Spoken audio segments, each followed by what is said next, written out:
Τα κύρια θέματα θα είναι η θαλάσσια διάσωση, η συνοριακή βία, τα pushbacks που γίνονται και η γενικότερη θεματοπολιτική της Ευρωπαϊκής Ένωσης και των κρατών που την αποτελούν. Φυσικά θα εστιάσουμε περισσότερο στα εγχώρια και στα γεγονότα που διαδραματίζονται στο Αιγαίο και στην Ιταλία. Θα ξεκινήσουμε με μια μικρή αναδρομή όσον αφορά τη χώρα μας, γιατί δεν είναι ακριβώς μια καινούργια θεματολογία αυτή, το μεταναστευτικό. Απλά δεν είχε πάρει ποτέ τέτοιες εκτάσεις. Το ελληνικό κράτος έχει εκμεταλλευτεί εργατικό δυναμικό και παλαιότερα.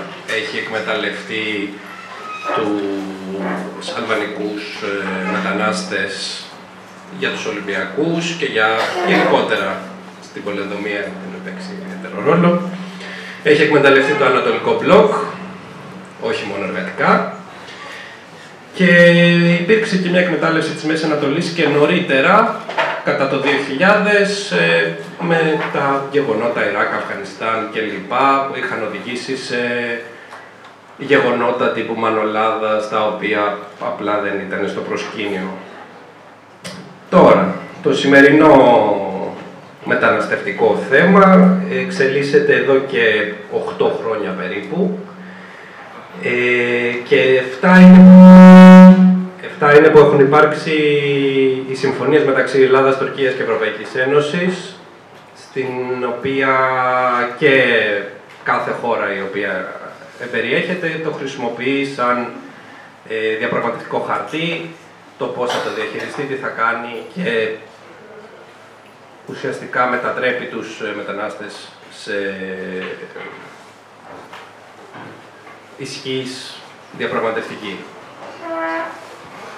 Λοιπόν, είμαστε πλέον σε μια κυβέρνηση η οποία με σόου ξεκίνησε, με το πλωτοφράγμα στοιχείο και με σόου τελειώνει τη θητεία της, με το φράχτη στον Εύρο. Αυτά όλα παίζουν γύρω από το θέμα της εθνικής ασφάλειας, όπως λένε.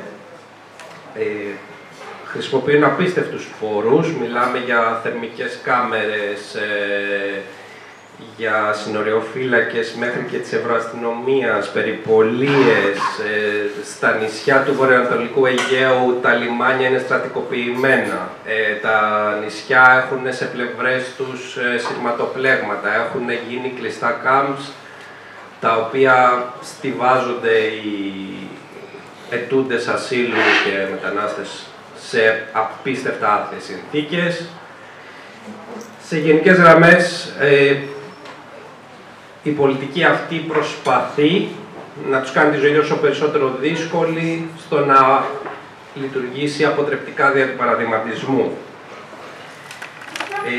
Όσα και να πω για το πόσο άθλια είναι αυτά που γίνονται, δεν θα μπορούσα να τα περιγράψω καλύτερα από τον καλεσμένο μας, τον Αποστολόπουλο Ιάσονα, ο οποίος θα έχει ζήσει ως διασώστης και θα σας τα πει ο ίδιος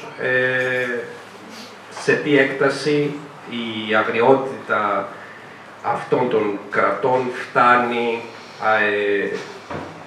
σε αντιδιαστολή με το show που παίζουν το επικοινωνιακό. Λίγο πάνω το projector γιατί φαίνεται το κεφάλι του Απόστολου.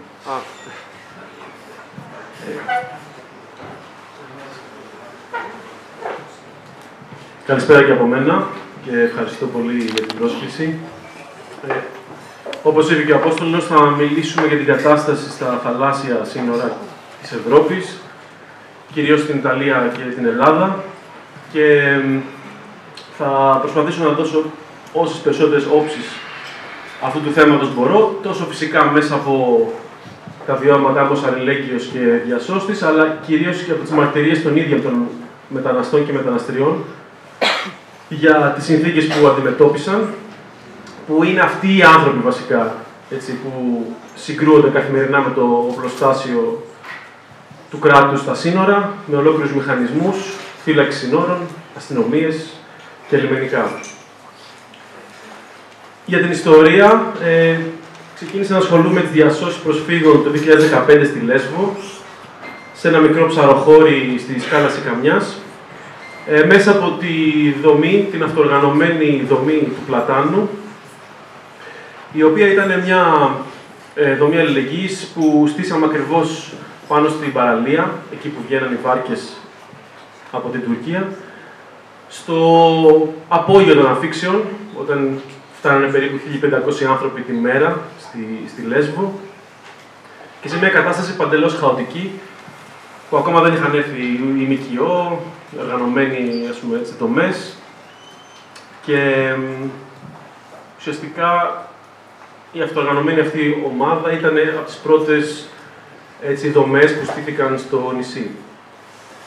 Εκεί δημιουργήσαμε αυτό το κάμπ που βλέπετε πίσω, δίναμε ρούχα και φαγητό και ιατρική περίθαλψη.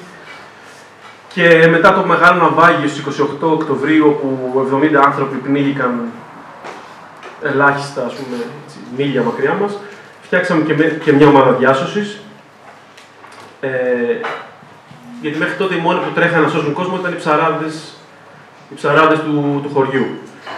Γιατί τα λέω τώρα όλα αυτά? Γιατί ίσως είδατε ότι πριν από κάποιες εβδομάδες πέθανε η γιαγιά Μιλίτσα, έτσι, η τελευταία από τις 3 γιαγιάδες της Λέσβου, η Εμιλία Καμπίση, η οποία έγινε, έτσι, παγκόσμιο σύμβολο αλληλεγγύης όταν η φωτογραφία που ταΐζει ένα προσφυγόπουλο έκανε το γύρο του κόσμου. Και είναι σημαντικό να πούμε εδώ ότι η Λέσβος έγινε γνωστή όχι από τη δράση των ρατσιστών και των ακροδεξιών, αλλά από το αντίθετό τους. Έτσι. Από ανθρώπους της αλληλεγγύης. Από ανθρώπους σαν τους ψαράδες και τις γιαγιάδες.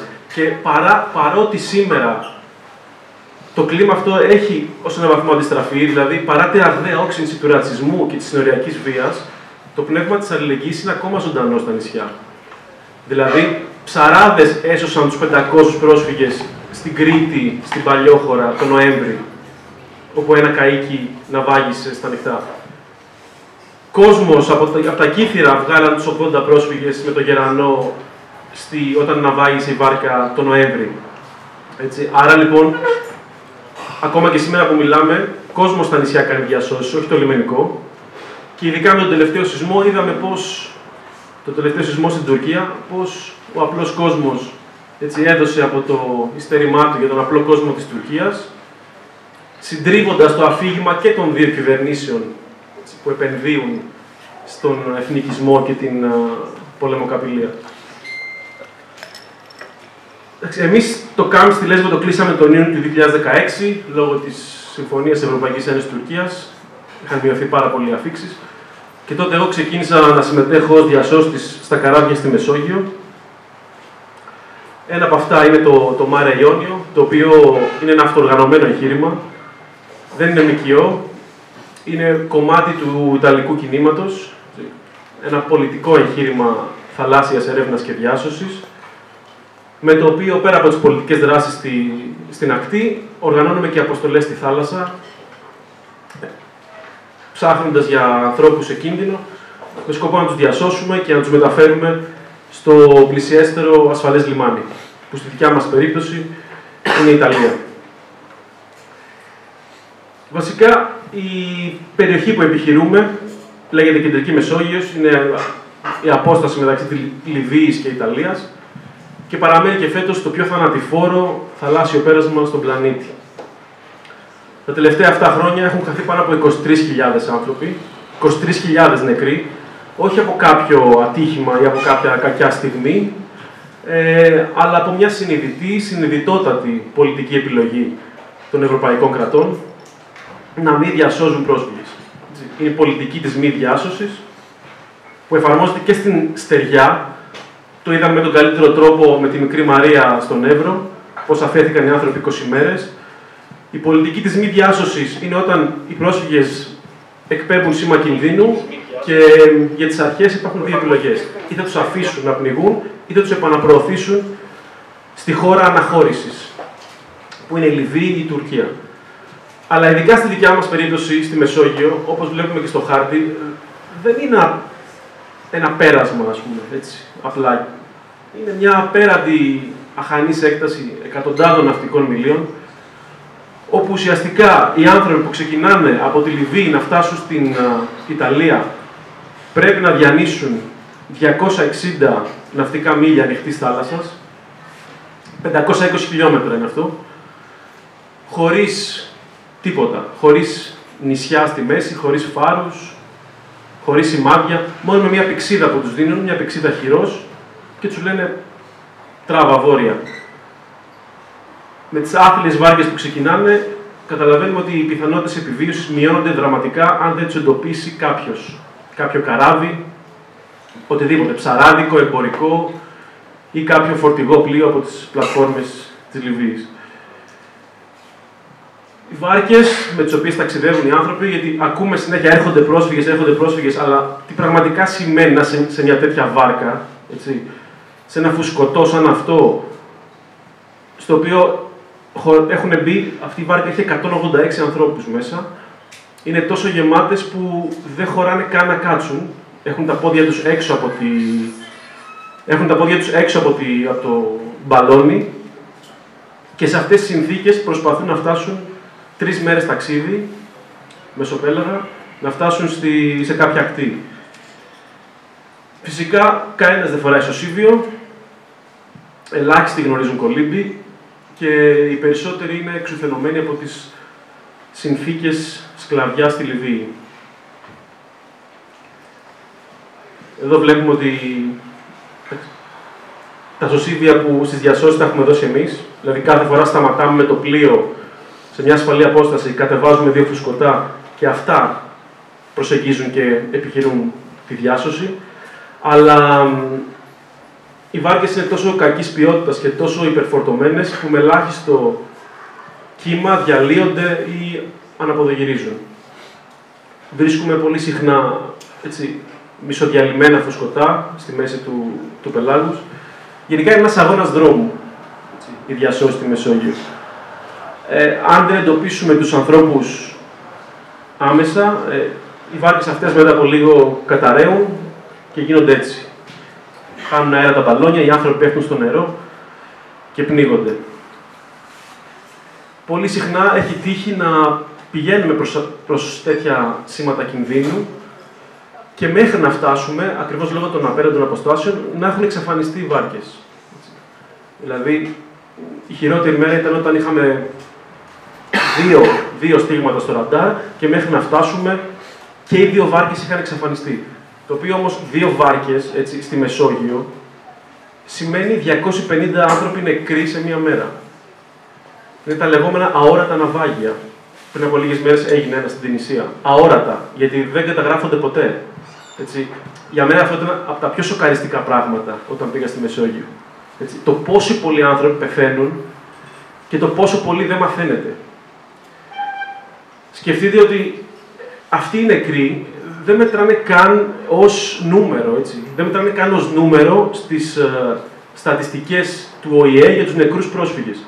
Γιατί σε ένα τέτοιο ναυάγιο με 120 ανθρώπους, εμείς θα βρούμε 5, 10 πτώματα. Μόνο αυτά καταγράφονται. Μόνο αυτά καταγράφονται στον τελικό αριθμό νεκρών στα σύνορα. Γιατί νεκρός είναι μόνο κάποιος, που μπορεί να βρεθεί, μπορεί να καταγραφεί ως νεκρός. Για τους υπόλοιπους κάνουμε απλά εκτιμήσεις. Εκτιμήσεις. Πόσοι μπορεί να ήταν τώρα μέσα εδώ, να ήταν 100. Γράφουμε ένα νούμερο 100 αγνοούμενοι, αλλά στην πραγματικότητα οι άνθρωποι δεν βρίσκονται ποτέ στο αχανές της Μεσογείου. Όπως μας είχε πει και ένας πρόσφυγας, ακόμα και στον πόλεμο έχεις μια αίσθηση, μια εικόνα πόσοι άνθρωποι πεθαίνουν. Έτσι, εμείς δεν έχουμε. Ναι, υπάρχουν και οι ξύλινες βάρκες, σαν αυτήν, τα λεγόμενα πλωτά φέρετρα, όπου εδώ πέρα στριμώχνονται από 200 μέχρι 400 ανθρώπους. Έχουν δύο καταστρώματα, ένα πάνω και ένα κάτω. Σε αυτή τη μικρή τρύπα στιβάζονται οι άνθρωποι που είναι στο υπόγειο, σαν αυτό, και εκεί μέσα είναι 200 άνθρωποι τόσο στριμωγμένα, όπου έχουμε δει, έτσι, για να χωρέσουν, να πατάει ο ένας στο κεφάλι του άλλου, άνθρωποι να πεθαίνουν από ασφυξία και να ταξιδεύει η βάρκα, οι νεκροί μαζί με τους ζωντανούς, για ώρες. Σε κάποιες από αυτές τις βάρκες οι διακινητές βάζουν ανεμιστήρες στο υπόγειο. Όταν τους είχαμε δει την πρώτη φορά δεν καταλάβαμε τι ήταν αυτό βασικά, γιατί είχε ανεμιστήρα η βάρκα. Ήταν για να οξυγονώνουν αυτά τα αμπάρια. Γιατί είναι τόσοι πολλοί άνθρωποι εκεί κάτω, όπου δεν έχει οξυγόνο. Πολλές φορές αυτοί οι ανεμιστήρες βέβαια σταματάνε, γιατί το ταξίδι κρατάει μέρες, και έτσι δεκάδες άνθρωποι πεθαίνουν από ασφυξία. Παρ' όλα αυτά, έτσι, οι άνθρωποι είναι τόσο ανακουφισμένοι που δραπετεύουν από τη Λιβύη, από τη φρίκη της Λιβύης, που δεν λογαριάζουν καν αυτά τα οποία λέμε τώρα εμείς εδώ. Έτσι. Δεν λογαριάζουν καν αυτές τις συνθήκες του ταξιδιού. Γιατί σε κάθε διάσωση, εδώ και 5 χρόνια, το πρώτο πράγμα που μας ρωτάνε οι άνθρωποι με το που μας δουν είναι πού πάτε, πού πάει το πλοίο. Αν πάει πίσω στη Λιβύη, προτιμώ να πεθάνω. Έτσι, προτιμώ να βουτήξω στη θάλασσα. Όλοι οι άνθρωποι που διασώζουμε έχουν τραύματα στο κορμί τους από βασανιστήρια. Όλοι έχουν πουληθεί ως σκλάβοι 2 και 3 φορές ο καθένας και όλες οι γυναίκες έχουν κακοποιηθεί σεξουαλικά από παραπάνω από έναν άντρες στη Λιβύη. Αυτό το ποίημα που λέει ότι κανένας δεν θα βάζει το παιδί του σε μια βάρκα αν η θάλασσα δεν ήταν ασφαλέστερη από τη στεριά, στην περίπτωση της Λιβύης έτσι δεν θα μπορούσε να είναι πιο αληθινό. Γιατί να μιλήσουμε και λίγο για το πώς αυτοί οι άνθρωποι έρχονται. Έτσι. Οι άνθρωποι που θέλουν να περάσουν στην Ευρώπη να ζητήσουν άσυλο, οι υποσαχάριοι Αφρικανοί, μπαίνουν στη Λιβύη, γιατί αυτή η χώρα λόγω του εμφυλίου πολέμου έχει μικρότερο συνοριακό έλεγχο και πρέπει να διανύσουν την έρημο Σαχάρα πρώτα.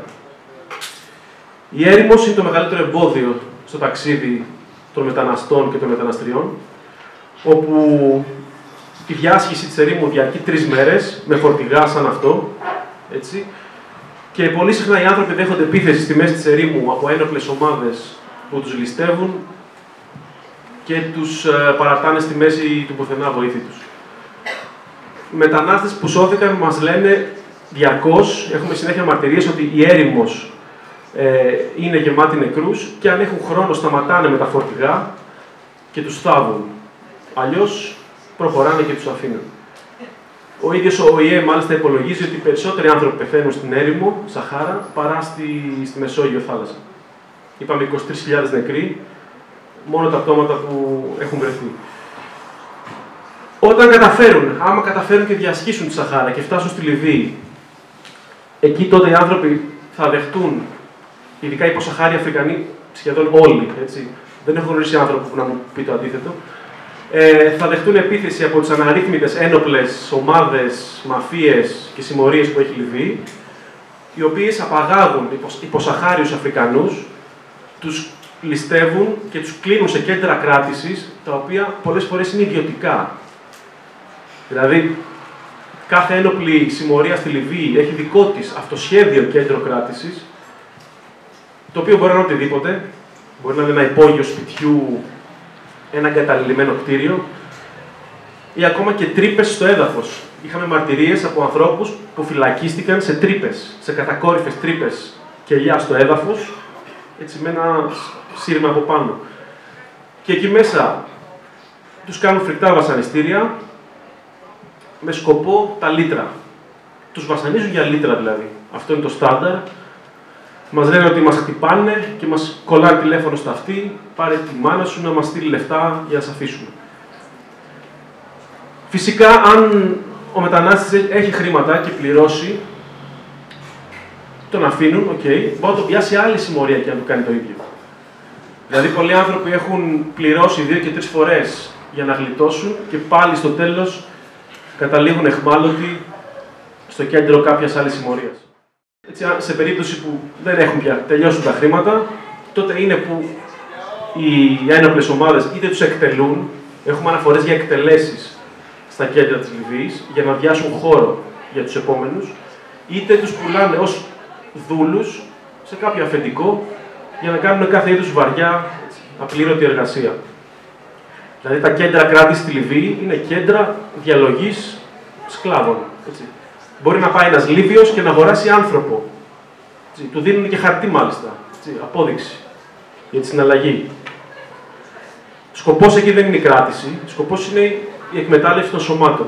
Τα αφεντικά που τους αγοράζουν βέβαια, που αγοράζουν ανθρώπους, μπορούν να τους ξαναβάλουν, να τους ξαναπουλήσουν σε άλλον.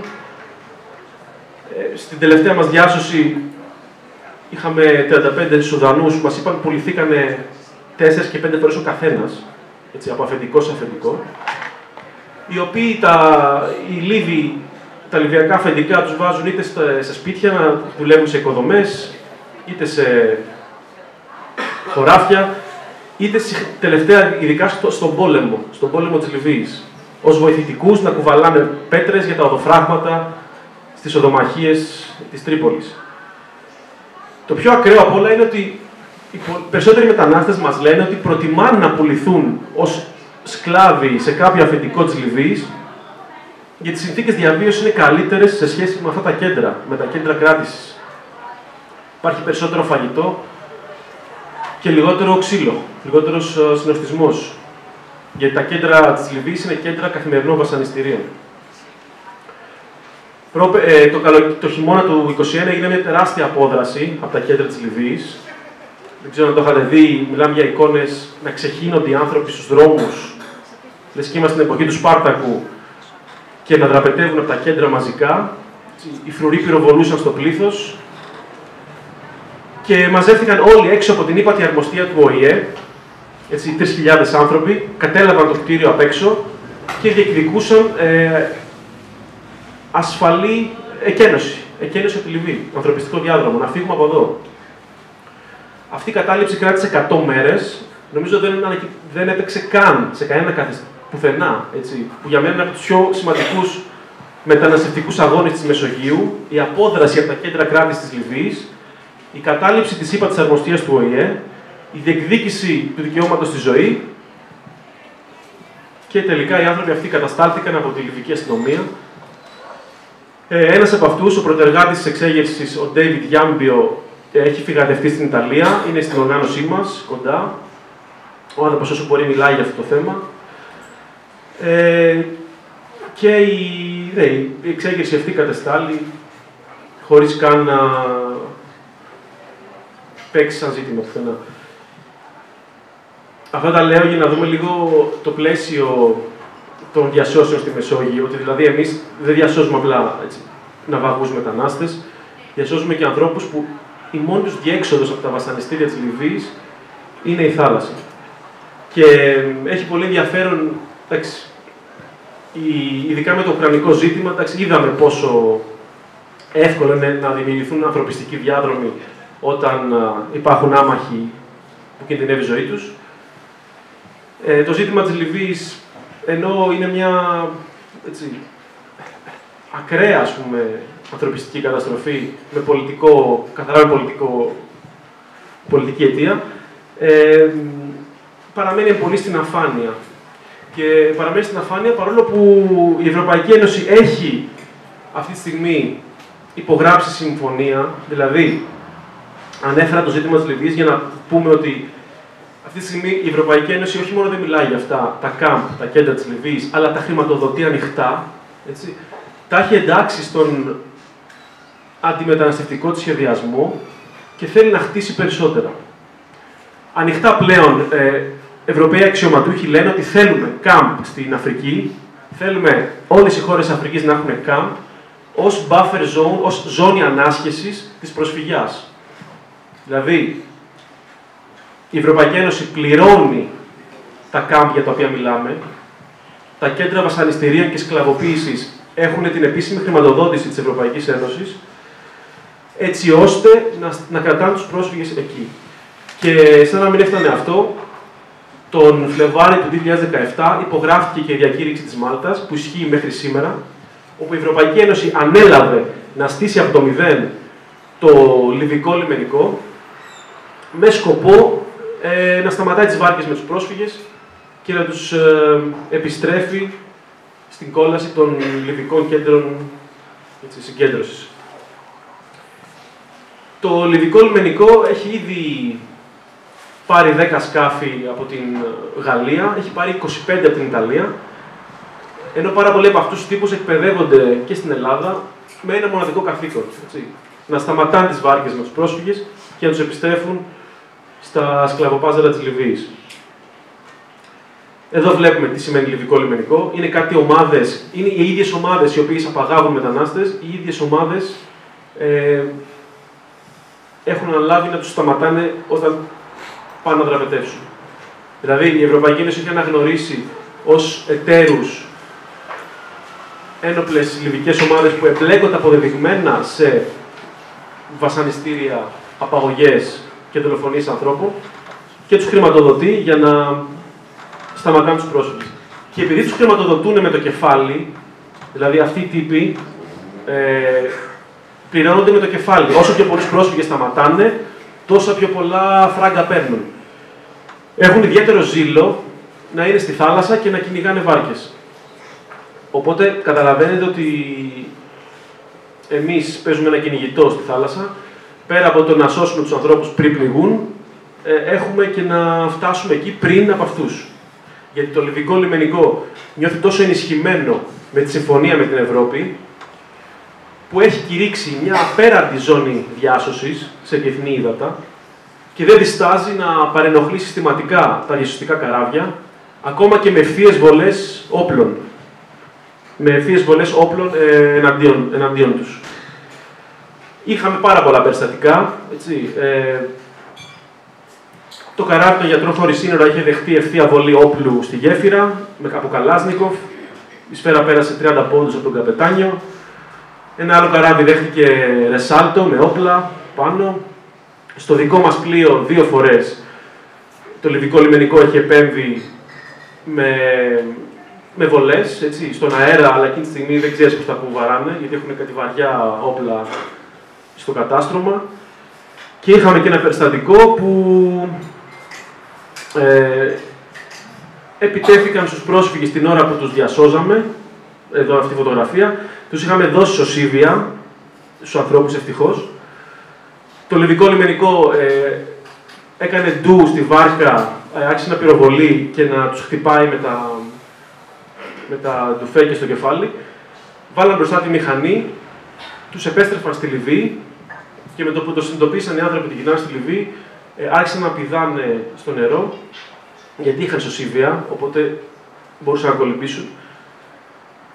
Ερχόντουσαν προς το μέρος μας, έτσι. Εμείς τρέχαμε να τους πάρουμε, οι Λίβοι τρέχανε να τους γυρίσουν πίσω. Και εγώ είδα και με τα μάτια μου τουλάχιστον 5 ανθρώπους να τους τραβάνε το σωσίβιο ενώ κολυμπούσαν για να πνιγούν και να μην φτάσουν στη βάρκα μας.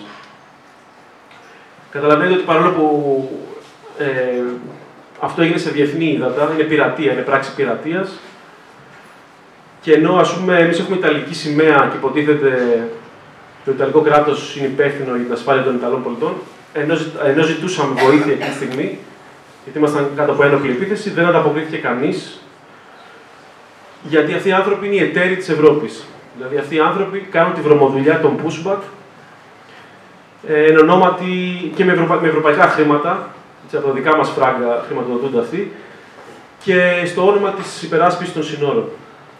Σκεφτείτε ότι εμείς, η μόνη κρατική παρουσία που βλέπουμε στη θάλασσα, το μόνο κρατικό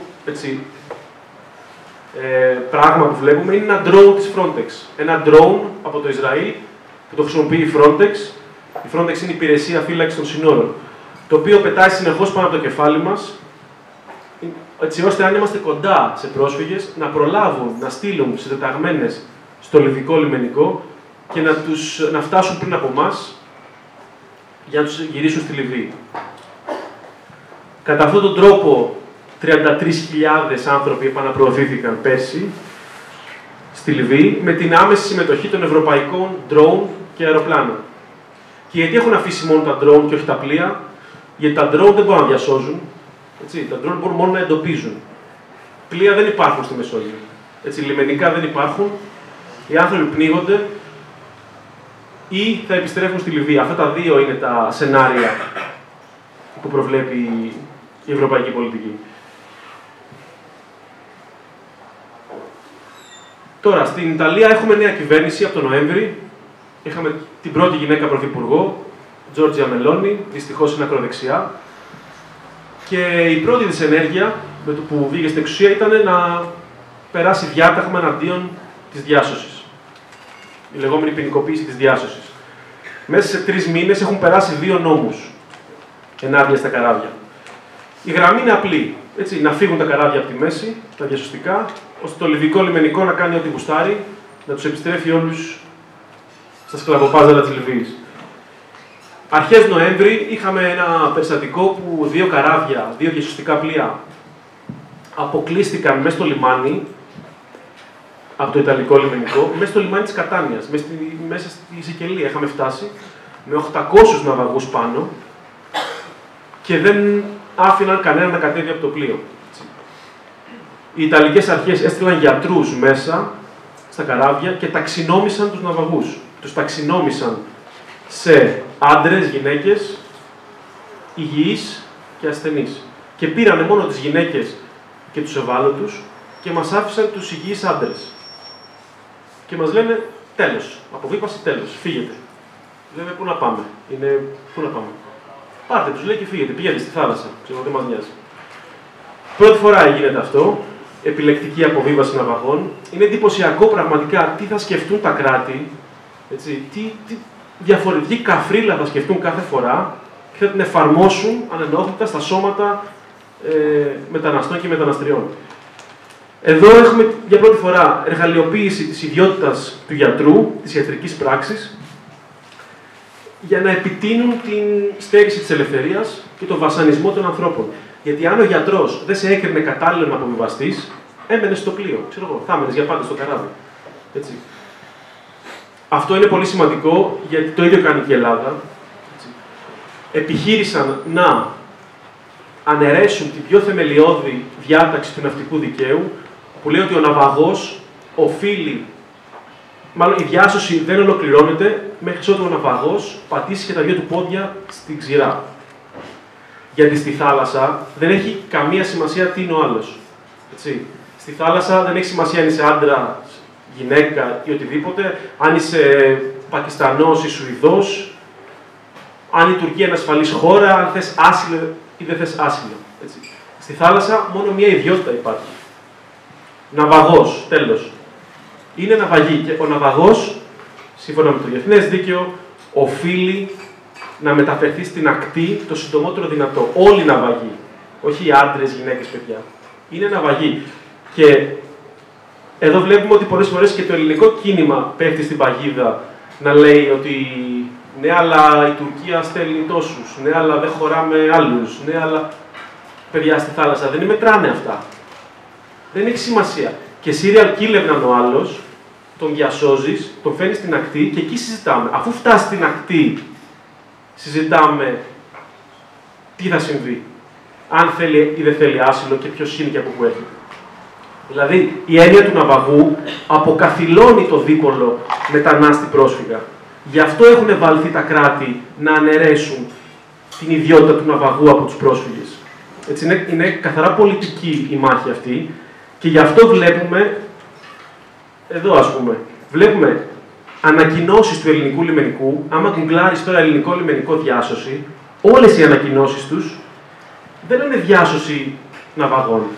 Λένε διάσωση αλλοδαπών στο Καβοντόρο, διάσωση αλλοδαπών στη Λέρο.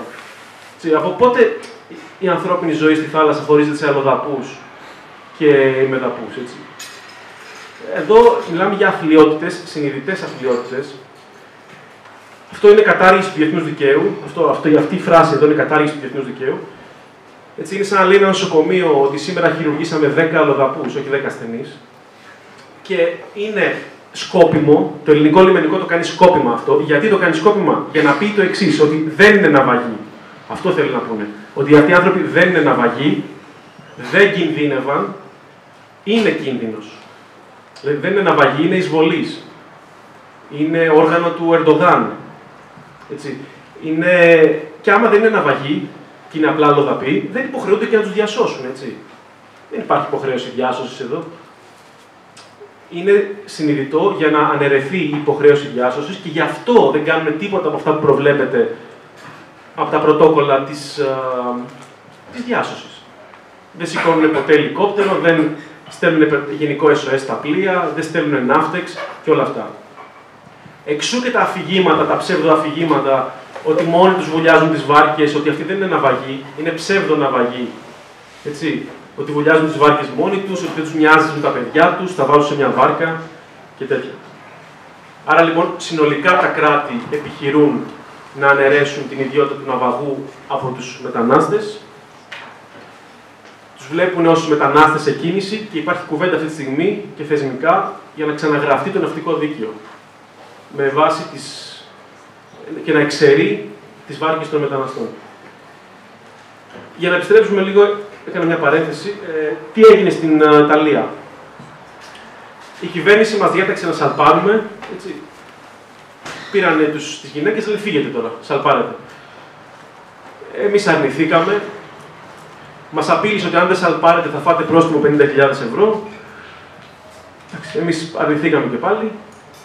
3 άλλοι πρόσφυγες που δείξαν στη θάλασσα για να κολυμπήσουν μέχρι την ακτή και τους ξαναδιασώσαμε. Οι υπόλοιποι ξεκίνησαν απεργία πείνας, διεκδικώντας τον να βγουν στην ακτή. Ταυτόχρονα έγιναν πολλές πορείες στην Ιταλία. Στο Μιλάνο καταλήφθηκε το Υπουργείο Μεταφορών, που είναι ο Σαλβίνη υπουργός. Στην Βενετία προπυλακίστηκε ο Υπουργός Εσωτερικών. Στην Κατάνια έγινε κατάληψη σε 10 σχολεία, κάνανε πορεία στο λιμάνι. Δεν άφησαν ποτέ μόνος τους ναυαγούς εκεί. Και πάνω από 500 Ιταλοί γιατροί κινήθηκαν έτσι κατήγγυλαν και κινήθηκαν νομικά εναντίον της υγειονομικής υπηρεσίας που έκανε διαλογή ναυαγών. Οπότε, με την κινητοποίηση του κόσμου, χιλιάδες άτομα βγήκαν στον δρόμο. Μέσα σε μία μέρα η Μελώνη έκανε πίσω και όλοι οι ναυαγοί αποβιβάστηκαν στην Κατάνια. Έτσι. Ήταν μια πρώτη νίκη του στόλου της διάσωσης και της αλληλεγγύης. Και για την ιστορία να πούμε ότι αυτός ο τύπος του αγώνα δεν είναι κάτι καινούριο στην Ιταλία. Το δικό μας το καράβι γεννήθηκε την εποχή που είχαν σταματήσει όλα τα άλλα καράβια, τον ΜΚΟ, λόγω του φόβου της καταστολής. Αν θυμάστε, το 2019, περίοδος Σαλβίνη, που είχαν κλείσει τα λιμάνια όλης της χώρας. Έτσι. Υπήρχε ένας ναυτικός αποκλεισμός τότε. Είχαμε ναυαγούς, είχαμε πρόσφυγες στο κατάστρωμα και δεν είχαμε πού να τους πάμε. Αν πηγαίναμε προς την Ιταλία, ήταν τα λιμάνια κλειστά και τα πολεμικά πλοία μας έκαναν μπλοκ όχι στο λιμάνι, στα 12 μίλια από την ακτή. Δηλαδή υπήρχε ναυτικός αποκλεισμός στην Ιταλία και αν βάζαμε πλώρη προς τα εκεί, συναντούσαμε πολεμικά πλοία τα οποία δεν μας άφηναν να μπούμε ούτε καν στα ιταλικά χωρικά ύδατα. Έτσι, σαν τη Γάζα, σαν το Ισραήλ με τη Γάζα. Αν είχες μετανάστες πάνω σου, αποκλειώσουν από τα ύδατα της χώρας. Τότε εμείς, εντάξει, είχαμε αποφασίσει ότι θα περνάμε τα μπλόκα απέναντι στον ναυτικό αποκλεισμό. Περνάγαμε, σπάγαμε τον μπλόκο, έτσι μπαίναμε στα ύδατα της Ιταλίας και το λιμανικό φυσικά συνελάμβανε τον καπετάνιο. Ξεκίναγε δίωξη από τον εισαγγελέα, κατέσχεταν το πλοίο και βάζανε και 50-60 χιλιάδες ευρώ πρόστιμο. Έτσι, σε κάθε διάσωση είχαμε το ίδιο πράγμα. Σπάγαμε τον μπλόκο, σύλληψη, κατάσχεση και τελικά απελευθέρωση του πλοίου στο δικαστήριο μετά από 2-3 εβδομάδες. Γιατί όπως είπαμε και πριν, το να σώσεις ανθρώπινες ζωές είναι μια υποχρέωση που υπερβαίνει κάθε άλλη. Γίνονταν πορείες στην Ιταλία, έβγαινε πολλοί κόσμος στους δρόμους. Έτσι, αναζωπυρώθηκαν παλιές κινηματικές δικτυώσεις και έγινε κεντρικό πολιτικό ζήτημα. Η απαγόρευση της διάσωσης και ο πόλεμος ενάντια στην προσφυγιά. Αυτή η κατάσταση ριζοσπαστικοποίησε και τις άλλες ΜΚΟ. Αν θυμάστε την Κάρολα Ράκετ, τη Γερμανίδα καπετάνισσα από μια ΜΚΟ τη Sea-Watch, δεν θέλαν στα αρχή να σπάνε τα μπλόκα. Ήταν 2 εβδομάδες απ' έξω. Οπότε, σιγά σιγά άρχισαν να εμπλέκονται όλο και περισσότεροι άνθρωποι στην πολιτική ανυπακοή, στο να σπάνε τα μπλόκα. Αυτή τη στιγμή που μιλάμε στη Μεσόγειο, έχουμε ένα πραγματικά πολιτικό στόλο διάσωσης, με 14 καράβια, 2 αεροπλάνα μικρά, που ψάχνουν για ανθρώπους, και μια οργάνωση, το Alarm Phone, που συλλέγει τις κλήσεις κινδύνου και ασκεί πίεση για διάσωση. Δηλαδή, οι διασώσεις είναι αυτοοργανωμένες στη Μεσόγειο. Έχει φτιαχτεί μια παράλληλη δομή, μια ανταγωνιστική δομή προς το κράτος, που πολύ συχνά συγκρούεται ανοιχτά μαζί του. Είναι αυτό το κίνημα που τελικά κατάφερε να ανοίξει τα λιμάνια της χώρας, κατάφερε να μην καταδικαστεί ποτέ κανείς και καμία καπετάνισσα. Έτσι, παρά τις διώξεις που έχουμε δεχτεί, δεκάδες, δεν έχει καταδικαστεί ποτέ κανείς και καμία ως τώρα. Και όλα τα καράβια, όλοι να είναι ελεύθερα και όλοι οι νόμοι του Σαλβίνη να καταργηθούν. Ο ίδιος ο Σαλβίνη, μάλιστα, ο Υπουργός Εσωτερικών, αποδιώκτης προσφύγων και διασωστών, τώρα είναι διωκόμενος. Ξεκίνησε η δίκη και κινδυνεύει με 15 χρόνια φυλάκιση για την απαγωγή 160 προσφύγων, όταν μας είχε κλείσει με τα πλοία και δεν μας άφηνε να πούμε. Και στην Ελλάδα δεν έχει κάτσει στο σκαμνί ούτε καν λιμενικός. Έτσι, το πιο τελευταίος λιμενικός της Λέσβου δεν έχει κάτσει στο σκαμνί. Και στην Ιταλία έχουμε τον Υπουργό Εσωτερικών, τον αρχιτέκτονα των πνιγμών, των θανάτων, να δικάζεται για απαγωγή προσφύγων.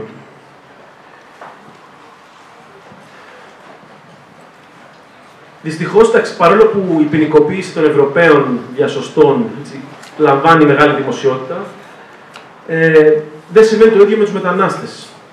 Δηλαδή, εμείς αντιμετωπίζουμε κατηγορίες διακίνησης. Okay? Γιατί τους φέρνεις εδώ τους πρόσφυγες, είσαι διακινητής. Δεν κινδυνεύαν να πνιγούνε. Δεν ήταν ναυαγοί. Αυτά που είπαμε πριν. Άρα δεν χρειάζεται να τους σώσεις. Αυτό είναι το αφήγημα στην Ιταλία. Το ίδιο συμβαίνει όμως και με τους μετανάστες σε ένα απείρως μεγαλύτερο αριθμό. Έτσι. Είναι γεμάτες οι ελληνικές φυλακές από ανθρώπους οι οποίοι ακούμπησαν το τιμόνι της βάρκας ή βασανίστηκαν από το λιμενικό να ομολογήσουν ότι οδήγησαν τη βάρκα και είναι καταδικασμένοι σε εκατοντάδες χρόνια φυλάκισης.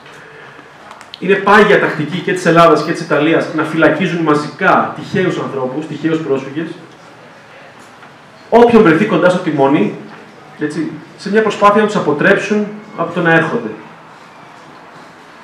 Πριν λίγους μήνες ήταν η δίκη στη Λέσβο, το εφετείο του Μοχάμαντ Αμπντί, ο οποίος έφαγε πρωτόδικα 142 χρόνια. 142 χρόνια κάθερξη, επειδή ακούμπησε το τιμόνι της βάρκας όταν ο διακινητής τους εγκατέλειψε και έσωσε τη ζωή 31 ανθρώπων. Ο άνθρωπος αυτός καταδικάστηκε πιο πολύ και από φόνο, έτσι, 142 χρόνια, που σημαίνει θα εκτίσει τα 20, που σημαίνει θα βγει στα 3/5, δηλαδή 12 χρόνια φυλάκιση. Απλά επειδή ήσουν κοντά στο τιμόνι. Το ίδιο έγινε και με τον Ακή Φρασούλη, που είναι εδώ σήμερα, είναι μαζί μας. Καταδικάστηκε σε 50 χρόνια πρωτόδικα, χωρίς κανένα στοιχείο που τον συνδέει με διακίνηση, και αθωώθηκε στο εφετείο το Δεκέμβρη μετά από 3 χρόνια φυλάκιση. Οι δίκες αυτές, μιλάμε για δίκες παροδίες, μιλάμε για fast track διαδικασίες 20 λεπτών, με καρμπών έολες καταθέσεις λιμενικών, χωρίς στοιχεία, χωρίς τίποτα, χωρίς μάρτυρες, χωρίς επαρκή διερμηνία. Οι άνθρωποι δεν ξέρουν καν γιατί κατηγορούνται, έτσι, δεν καταλαβαίνουν καν τι γίνεται. Και οι συνήγοροι υπεράσπιση διορίζονται μισή ώρα πριν από το δικαστήριο. Είναι μια βιομηχανία καταδικών. Και αυτή τη στιγμή που μιλάμε, η δεύτερη μεγαλύτερη κατηγορία πληθυσμιακά στις ελληνικές φυλακές είναι οι διακινητές, οι καταδικασμένοι για διακίνηση. Ο αριθμός τους στις αρχές του προηγούμενου έτους ήταν 2.282 πρόσφυγες καταδικασμένοι ως διακινητές. Αυτό είναι ακόμα πιο εξωφρενικό αν σκεφτούμε ότι οι δράστες των εγκλημάτων, έτσι, των απαγωγών και των επαναπροωθήσεων, παραμένουν ελεύθεροι. Γιατί ακόμα και στην περίπτωση του Ακίβ, το ελληνικό λιμενικό προσπάθησε να τους επαναπροωθήσει στην Τουρκία. Δηλαδή, όχι μόνο δεν τους διασώζουν όταν κινδυνεύουν, έτσι, όχι μόνο δεν παρέχουν ασφαλή περάσματα στους πρόσφυγες και τους πρόχνουν στα νύχια των διακινητών, όχι μόνο διαπράττουν κτηνώδη pushback, αλλά αν φτάσει ο άλλος ζωντανός, σοφοί, διαλέγουν 1-2 άτομα τυχαία από το σωρό και τους καταδικάζουν σε 200 χρόνια. Έχουμε 200 χρόνια φυλακή, 220 χρόνια φυλακή. Έτσι. Και αν υπάρχει και νεκρός, αν πνιγούν κάποιοι, η ποινή είναι ισόβια. Έτσι. Δηλαδή, αν υπάρχουν 8 νεκροί, είναι 8 φορές ισόβια. Δηλαδή, δικάζουν τα θύματα ναυαγίων επειδή ναυάγησαν. Έτσι. Σαν να δικάζονται θύματα βιασμού επειδή βιάστηκαν.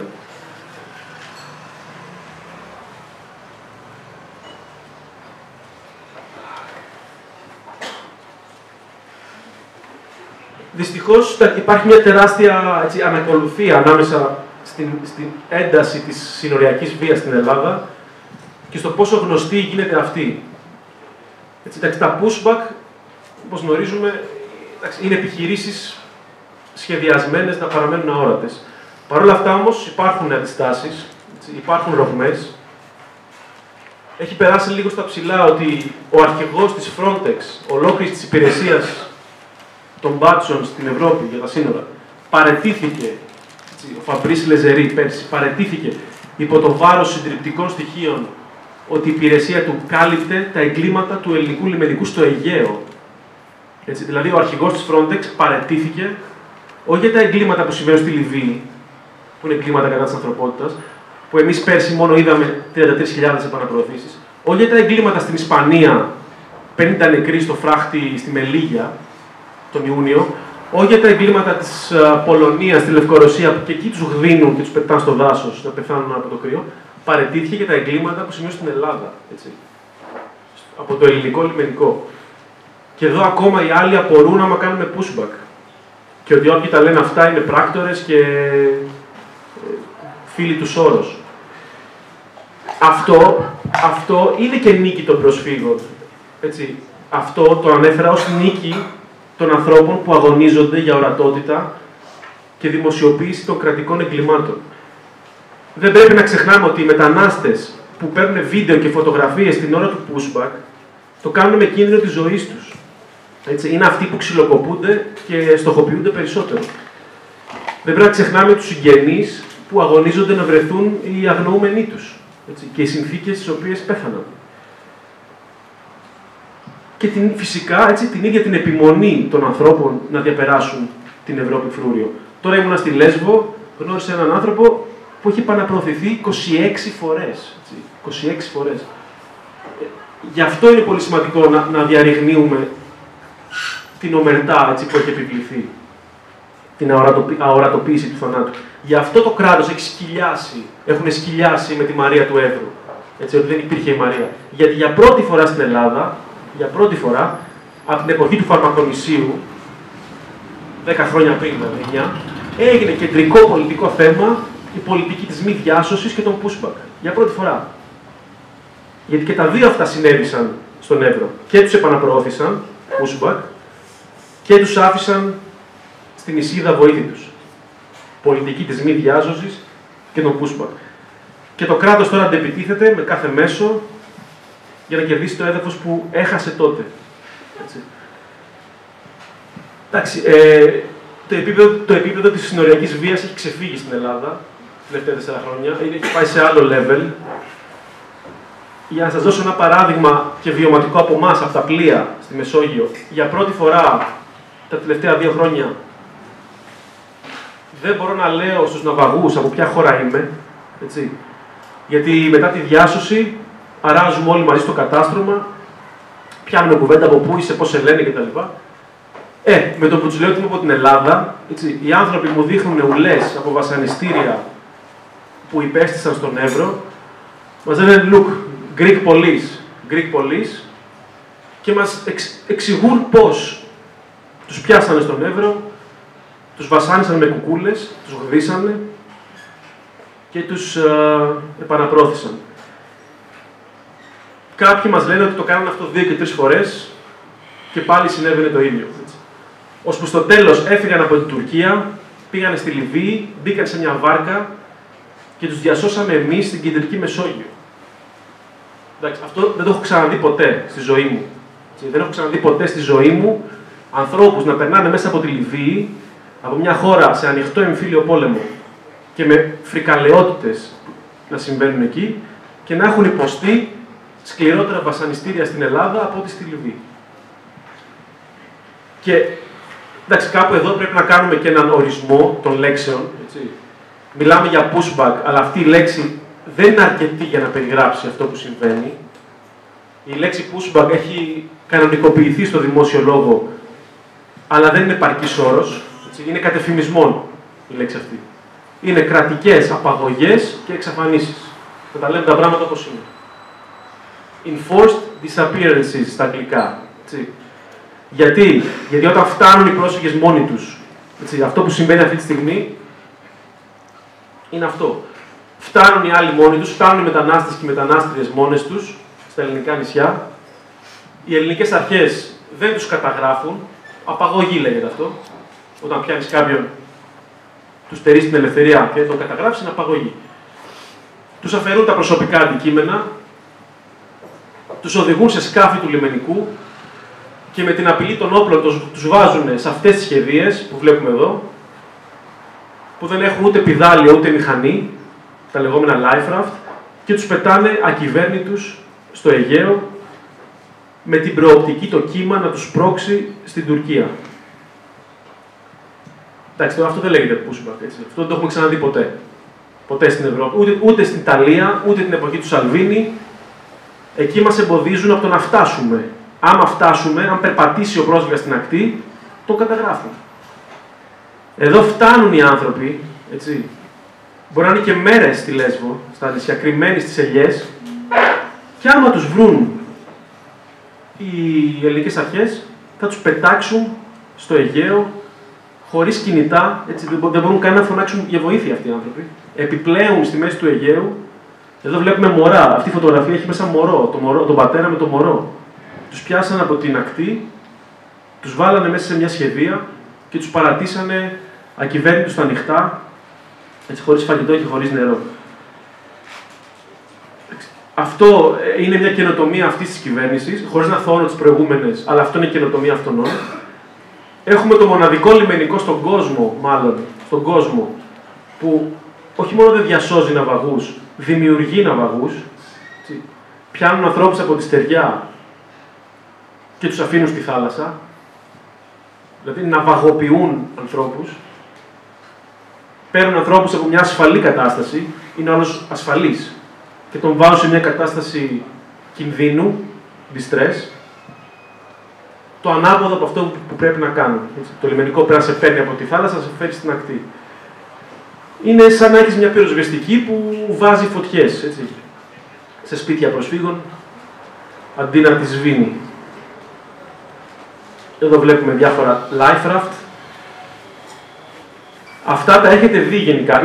Τα life raft είναι αυτά τα άσπρα βαρελάκια που βλέπουμε το καλοκαίρι στα πλοία που πάμε στα νησιά, αν πας στα νησιά. Στο κατάστρωμα έχει κάτι άσπρα βαρελάκια που είναι αυτά, έτσι, τα life raft. Άμα βυθιστεί το καράβι, αυτά ανοίγουν και γίνονται πλωτές σχεδίες. Έτσι. Και μπαίνουν οι ναυαγοί μέσα και περιμένουν βοήθεια. Εδώ το ελληνικό λιμενικό τους πιάνει από την ακτή και τους βάζει σε αυτές τις σχεδίες. Δηλαδή, τους ναυαγοποιεί με τον νόμο, με την νομική έννοια του όρου. Γιατί όποιος είναι σε αυτές τις σχεδίες είναι ναυαγός. Αυτή τη στιγμή που μιλάμε, αν πάτε στα ελληνικά νησιά, θα δείτε κουκουλοφόρους χωρίς διακριτικά, θα δείτε αμάξια χωρίς πινακίδες, θα δείτε ομάδες με σκυλιά στα δάση να ψάχνουν για πρόσφυγες. Και άμα τους βρουν, έτσι, τελείωσε. Οι πρόσφυγες εξαφανίζονται. Οι άνθρωποι το γνωρίζουν αυτό, οπότε προσπαθούν να έρθουν είτε νύχτα με κακό καιρό για να μην τους πιάσουν τα ραντάρ, και με το που βγούνε στην ακτή, τι κάνουνε, σπάνε. Σπάνε σε μικρές ομάδες, χωρίζονται σε ομάδες των 5 και κρύβονται στα δάση. Έτσι. Είχαμε μια γυναίκα στη Χίο που πέθανε από τη δίψα, περιμένοντας στα δάση, κρυμμένη, για να μην τη βρουν οι αρχές και την επαναπροωθήσουν. Οι άνθρωποι λοιπόν κρύβονται στα βουνά και παίρνουν τηλέφωνο συνήθως την ύπατη αρμοστία του ΟΗΕ να τους γλιτώσει, η οποία στέλνει ένα mail εκεί στις αρχές και με την ειδοποίηση αυτή γίνεται επίσημο ότι έχουν έρθει πρόσφυγες. Οπότε, τώρα τελευταία, εδώ και 6 μήνες, πηγαίνουν και οι γιατροί χωρίς σύνορα στις αφήξεις. Οπότε, παίζει ένα κυνηγητό πλέον στα νησιά. Ποιος θα φτάσει πρώτος? Αν φτάσουν οι γιατροί χωρίς σύνορα, οι άνθρωποι θα σωθούν. Αν φτάσουν οι αρχές, θα τους πετάξουν στη θάλασσα, μέσα σε πλωτές σχεδίες. Ό,τι κάνουμε, ό,τι έχουμε και εμείς στη Μεσόγειο με το Λιβικό λιμενικό, το ίδιο κυνηγητό παίζει και στα βουνά της Λέσβου. Πολύ συχνά οι αρχές μπλοκάρουν τα αμάξια των γιατρών χωρίς σύνορα για να μην προλάβουν και φτάσουν πρώτοι. Στις 16 Δεκέμβρη, νομίζω την έχω εδώ, το tweet στο γιατρό χωρίς σύνορα, λένε ότι μας μπλόκαραν το αμάξι μας για 2 ώρες για να μην φτάσουμε στην παραλία που υπήρχαν πρόσφυγες. Και όταν μας αφήσανε, ένα βρέφος είχε χάσει τη ζωή του, 2 μηνό παιδάκι, είχε χάσει τη ζωή του. Και έλειπε και η μάνα. Έλειπε η μάνα και 16 πρόσφυγες. Βρεθήκαν 34, λείπαν 16. Έτσι, επαναπροώθησαν ακόμα και τη μάνα του νεκρού παιδιού. Στις 20 Οκτώβρη το ίδιο. Φτάσαν πάλι πρώτοι γιατροί χωρίς σύνορα και βρήκαν 7 δεμένους και ξυλοκοπημένους ανθρώπους στο έδαφος και 8 κουκουλοφόροι δράστες φύγαν τελευταία στιγμή. Και στην καταγγελία αυτή οι πρόσφυγες είπαν ότι οι αρχές παρίσταναν τους γιατρούς. Έτσι, και φώναζαν με μεγάφωνα ότι είμαστε γιατροί, βγείτε έξω. Με διάφορους αραβόφωνους μετανάστες που συνεργάζονται μαζί τους. Οι αρχές δηλαδή παριστάνουν τους γιατρούς για να πείσουν τους πρόσφυγες να βγουν από τις κρυψώνες τους για να τους επαναπροωθήσουν. Και αυτό δεν συμβαίνει στον Εύρο, έτσι, που είναι μια ζώνη μιλιταριστική αποκομμένη από τα πάντα. Συμβαίνει στα νησιά που πάμε διακοπές. Στη Λέσβο, στη Σάμο, στη Χίο, έτσι. Ακόμα και στην ενδοχώρα. Είχαμε ανθρώπους που εξαφανίστηκαν ακόμα και από την Καλαμάτα. Έχουμε φτάσει δηλαδή να ευχόμαστε να φτάσουν οι πρόσφυγες στα άθλια κάμπ του Αιγαίου, στις μόριες του Αιγαίου, για να μην τους εχμαλωτήσουν και τους πετάξουν στη θάλασσα οι άλλοι. Δηλαδή μιλάμε για τα άθλια κάμπ των νησιών, αλλά τα κάμπ των νησιών είναι άδεια αυτή τη στιγμή, είναι άδεια. Δεν υπάρχουν. Οι άνθρωποι είναι στο Αιγαίο, επιπλέουν σε σχεδίες. Αβοήθητοι. Ευτυχώς, οι περισσότεροι άνθρωποι δεν πεθαίνουν. Αυτοί που πετιούνται στη θάλασσα, αν τους βάλουν σε life raft, δεν πεθαίνουν, καταλήγουν στην Τουρκία. Το τουρκικό λιμενικό για τους δικούς του λόγους φυσικά χρησιμοποιεί αυτά τα εγκλήματα για να επιτεθεί στην Ελλάδα. Ο ένας όμως εργαλειοποιεί τα εγκλήματα του άλλου, δεν σημαίνει ότι τα εγκλήματα δεν υπάρχουν. Έτσι. Τα εγκλήματα υπάρχουν και έρευνες μιλάνε για 45.000 ανθρώπους να έχουν πεταχθεί στη θάλασσα σε 2.000 life raft. Σε κάποιες περιπτώσεις άμα δεν θέλουν να χαλάσουν ένα ολόκληρο life raft, τους πετάνε κατευθείαν στη θάλασσα, χωρίς τίποτα. Έτσι. Αυτή είναι η μεγάλη έρευνα που ήρθε στο φως πέρσι τον Απρίλη, που έτσι αποδείχθηκε ότι 3 άνθρωποι, 3 Αφρικανοί, τους έπιασε το ελληνικό λιμενικό και για να μην χαλάσει μια ολόκληρη σχεδία που κοστίζει από 6 έως 22.000 ευρώ, τους πέταξε κατευθείαν στη θάλασσα, πήγε κοντά στην Τουρκία, στα 500 μέτρα, τους πέταξε χωρίς οσίβιο. Οι 2 πνιγήκανε και ο ένας κατάφερε και κολύμπησε και διέδωσε την ιστορία. Αυτό ήταν πρωτοσέλιδα στο Guardian, στο Spiegel και η πρακτική αυτή επιβεβαιώθηκε ανώνυμα και από Έλληνες λιμενικούς που είπαν ότι ναι, όταν πιάνουμε λίγους ανθρώπους, τους πετάμε κατευθείαν στο νερό. Δεν χαλάμε μια σχεδία.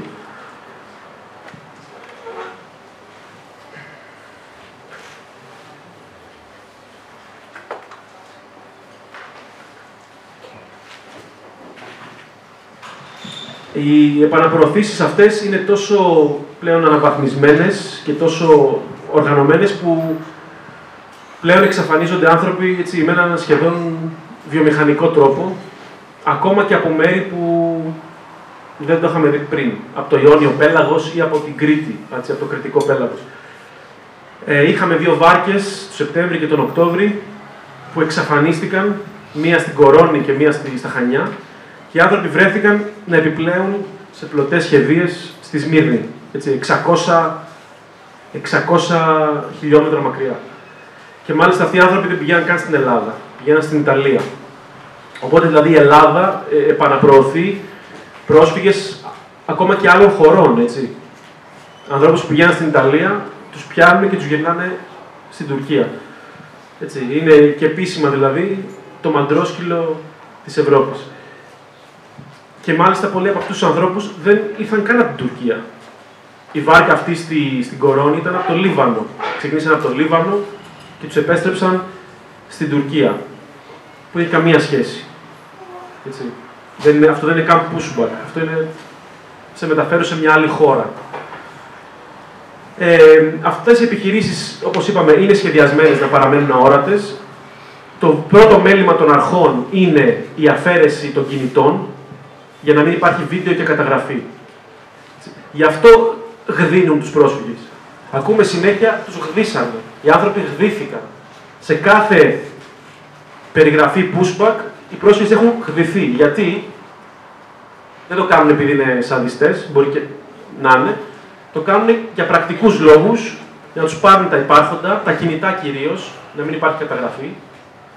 Βγήκε τώρα πρόσφατα μία έρευνα του El País και του Solomon που λέει ότι minimum οι ελληνικές αρχές έχουν ληστέψει 2 εκατομμύρια ευρώ από πρόσφυγες, από τα κινητά και από τα πορτοφόλια. 2 εκατομμύρια ευρώ minimum τα λάφυρα, όταν τους δίνουν και τους παίρνουν ό,τι έχουν.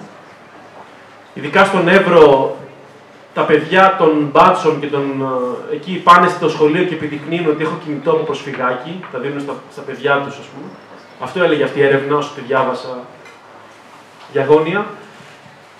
Και εκεί ακριβώς πατάει και η ποινικοποίηση της αλληλεγγύης και της διάσωσης, έτσι. Εκεί πατάει. Δεν θέλουν μάρτυρες. Δεν θέλουν καταγραφή αυτού που συμβαίνει. Αυτή τη στιγμή, αν είσαι στη Λέσβο και δίνεις νερό, δίνεις κουβέρτες σε πρόσφυγα, μπορεί να σε πάνε μέσα για διακίνητη. Δεν λέω θεωρίες. Είναι η δίκη που ξεκίνησε στη Λέσβο. Έτσι, στις 8 Γενάρη. 24 αλληλέγγυοι. Δικάζονται επειδή δίνανε κουβέρτες και νερό σε πρόσφυγες και τους πάνε ως διακινητές και κατασκόπους. Δημοσιογράφοι που ασχολούνται με το προσφυγικό τους παρακολουθεί η ΑΕΠ. Ο Μαλιχούδης. Σταύρος Μαλιχούδης από το Σόλομον. Άλλοι δικηγόροι που στα νησιά ειδικά που υπερασπίζονται πρόσφυγες στοχοποιούνται ευθέως. Όπως ο Δημήτρης Χούλης. Αυτή τη στιγμή, αν κάποιος από εσάς, κάποια, έτσι, έχει έναν φίλο πρόσφυγα, συγκάτοικο, σπίτι του, και αυτός έχει συγγενείς στη θάλασσα που κινδυνεύουν να πνιγούν, και πάρει το λιμενικό και του πεις πνίγονται άνθρωποι, σώστε τους, απλά αν πάρεις τηλέφωνο αυτή τη στιγμή και πεις σώστε τους, θα σε θεωρήσουν ύποπτο για διακινητή. Πού έμαθες εσύ ότι κινδυνεύουν? Αυτό συμβαίνει. Έτσι. Ξεκίνησε ποινική δίωξη για διακίνηση και στον Παναγιώτη Δημητρά, ο οποίος έκανε αυτό το πράγμα βασικά. Έτσι, προωθούσε τα σήματα κινδύνου, και ακόμα και δικηγόρους, έτσι, ξέρω δικηγόρους που φοβούνται να υπερασπιστούν πρόσφυγες πλέον. Έτσι, ειδικά στα σύνορα. Δηλαδή, αν οι δικηγόροι φοβούνται, που έχουν θεσμική ασυλία, σκεφτείτε όλοι οι υπόλοιποι.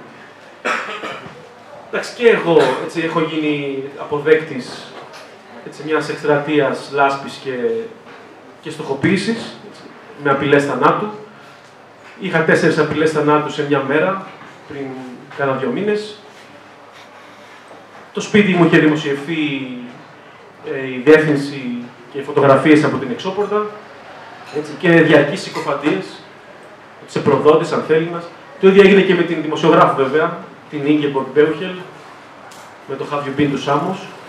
Είναι συστηματικό, έτσι. Είναι...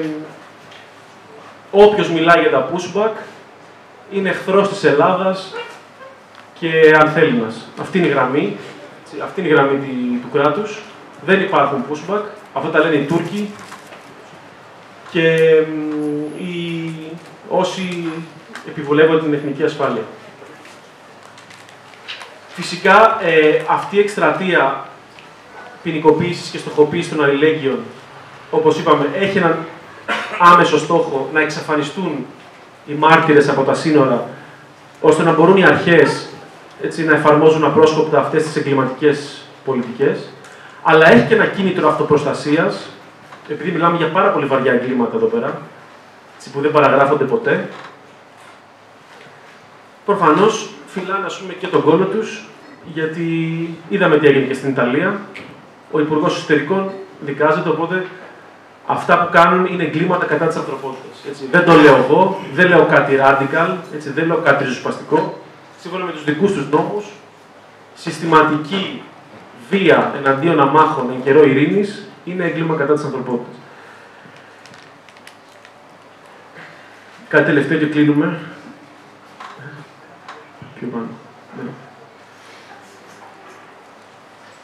Τώρα, τι αποτέλεσμα έχει όλη αυτή η βία, έτσι, να δούμε λίγο τι έχει επιφέρει, ότι μπορεί όντως όλο αυτό που κάνουν να σταματήσει την κινητικότητα των ανθρώπων. Εντάξει. Η απάντηση είναι όχι. Τα τελευταία 2 χρόνια, οι πρόσφυγες για να αποφύγουν τα ελληνικά pushback επιχειρούν την πολύ πιο επικίνδυνη διαδρομή απευθείας από Τουρκία προς Ιταλία. Είναι η μεταναστευτική διαδρομή της Καλαβρίας, έτσι λέγεται, όπου οι άνθρωποι ξεκινάνε από τα παράλια της Τουρκίας, διασχίζουν το Αιγαίο, κάνουν το γύρο της Πελοποννήσου, διαπλέουν το Ιόνιο Πέλαγος με σκοπό να φτάσουν στη Νότια Ιταλία, στην Καλαβρία. Δηλαδή πλέον οι άνθρωποι ρισκάρουν τη ζωή τους στη θάλασσα, όχι για να έρθουν στην Ελλάδα, αλλά για να αποφύγουν την Ελλάδα. Αυτή η διαδρομή έχει τετραπλασιαστεί μέσα στο 2021. Στο 2022 το ίδιο. Είχαμε 15.000 ανθρώπους που κάνουν αυτή τη διαδρομή. Το 1/6 όλων των αφήξεων της Ιταλίας περνάει μέσα από τα ελληνικά νησιά πλέον. Και αυτή η διαδρομή, έτσι, είναι 100 φορές μεγαλύτερη. Δηλαδή οι άνθρωποι οθούνται σε μία απόσταση 100 φορές. Τουρκία-Λέσβος είναι 6 μίλια. Αυτό είναι 600. Είναι 10 μέρες ταξίδι. Και είναι και 100 φορές πιο επικίνδυνη, όχι μόνο λόγω των συνθηκών, είναι 80 άτομα σε ένα αστιοπλοϊκό χωρίς οσίδιο, αλλά γιατί πρέπει να κάνουν όλη αυτή την απόσταση αόρατη, απαρατήρητη από το ελληνικό λιμενικό, το οποίο αν τους εντοπίσει κάπου, θα τους βασανίσει, θα τους ληστέψει και τους πετάξει στη θάλασσα. Άρα οι άνθρωποι προσπαθούν να μην γίνουν αντιληπτοί. Παίρνουν τεράστιες, πολύ μακρινές διαδρομές σε διεθνή ύδατα μακριά από τις ακτές και φοβούνται να καλέσουν σε βοήθεια, έτσι. Φοβούνται. Είχαμε περιπτώσεις που έμπαινε νερό και ακόμα δεν καλούσαν σε βοήθεια. Γιατί άμα έρθει το λιμενικό, θα τους πετάξει στη θάλασσα. Γι' αυτό έχουμε τέτοια πολύ νεκρά ναυάγια πλέον στη Μύκονο, στη Φολέγανδρο, στα Κύθυρα. Τα ναυάγια πλέον δεν είναι στη Λέσβο, στη Σάμο και στη Χίο. Τα ναυάγια πλέον είναι στις Κυκλάδες και στο Ιόνιο. Λόγω αυτής της διαδρομής. Λόγω του ότι η βία του ελληνικού κράτους δημιούργησε μια νέα μεταναστευτική διαδρομή. Έτσι. Πολύ πιο θανατηφόρα. Καμία σχέση με πριν. Είναι η πιο θανατηφόρα χρονιά των τελευταίων 10 χρόνων. Το Αιγαίο έχει γίνει νεκροταφείο. Έχει γίνει νεκροταφείο. 1 Νοεμβρίου, 56 νεκροί και αγνοούμενοι στο Κάβο Ντόρο, δίπλα από τη Ραφίνα. Και δεν έπαιξε καν. 56 νεκροί πηγαίνανε στην Ιταλία. Το ποσοστό θανάτων έχει ξεπεράσει κάθε προηγούμενο. Το 2015, 1 στους 1.000 πρόσφυγες πέθανε στη θάλασσα. 1 στους 1.000. Τώρα είναι 1 στους 57. Τώρα, 1 στους 57 είναι 20 φορές πάνω. Αυτό σημαίνει μείωση των αφήξεων και αποτελεσματική μεταναστευτική πολιτική για τα οποία θριαμβολογεί η ελληνική κυβέρνηση. Έτσι. Αυτό σημαίνει 20 φορές πάνω το ποσοστό θανάτων και 45.000 άνθρωποι να επιπλέον πεταμένοι στη θάλασσα αβοήθητοι. Νομίζω έχω φέρει αυτή τη λίστα που σας λέω. Εδώ, αυτό. Εδώ έχει πόσοι άνθρωποι πεθαίνουν σε σχέση με τις αφήξεις. Άμα κάνετε τη διαίρεση, πόσοι άνθρωποι πέθαναν το 22 με το πόσοι ήρθαν, έτσι, είναι 1 στους 57. Ενώ το 2015 ήταν 1 στους 1000. 20 φορές πάνω. Αυτό το ταξίδι του τρόμου, το νέο ταξίδι του τρόμου, αποδεικνύει πως όση βία και να ασκούν τα ευρωπαϊκά κράτη, έτσι, όσες φυλακές, μάντρες και τείχη και να υψώνουν, η ζωή δεν κόβεται, έτσι, η ζωή δεν σταματάει. Το μόνο που καταφέρνουν αυτές οι πολιτικές είναι να αυξάνουν τα ναυάγια. Να αυξάνουν το θάνατο, τη δυστυχία και τις δυσκολίες μετακίνησης. Η ιστορία όμως έχει αποδείξει ότι οι άνθρωποι που κινδυνεύουν, οι άνθρωποι που διεκδικούν μια καλύτερη ζωή, που παλεύουν για ζωή και ελευθερία, γιατί αυτό κάνουν οι πρόσφυγες, παλεύουν για ζωή και ελευθερία, έχει υπερβεί πολύ μεγαλύτερα εμπόδια από αυτό.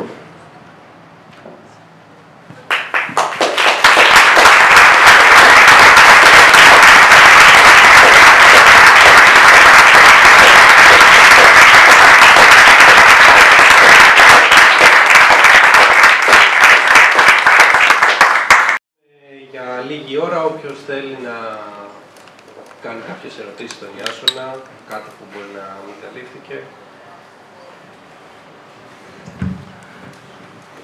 Σηκώνετε το χέρι και σας δίνω εγώ.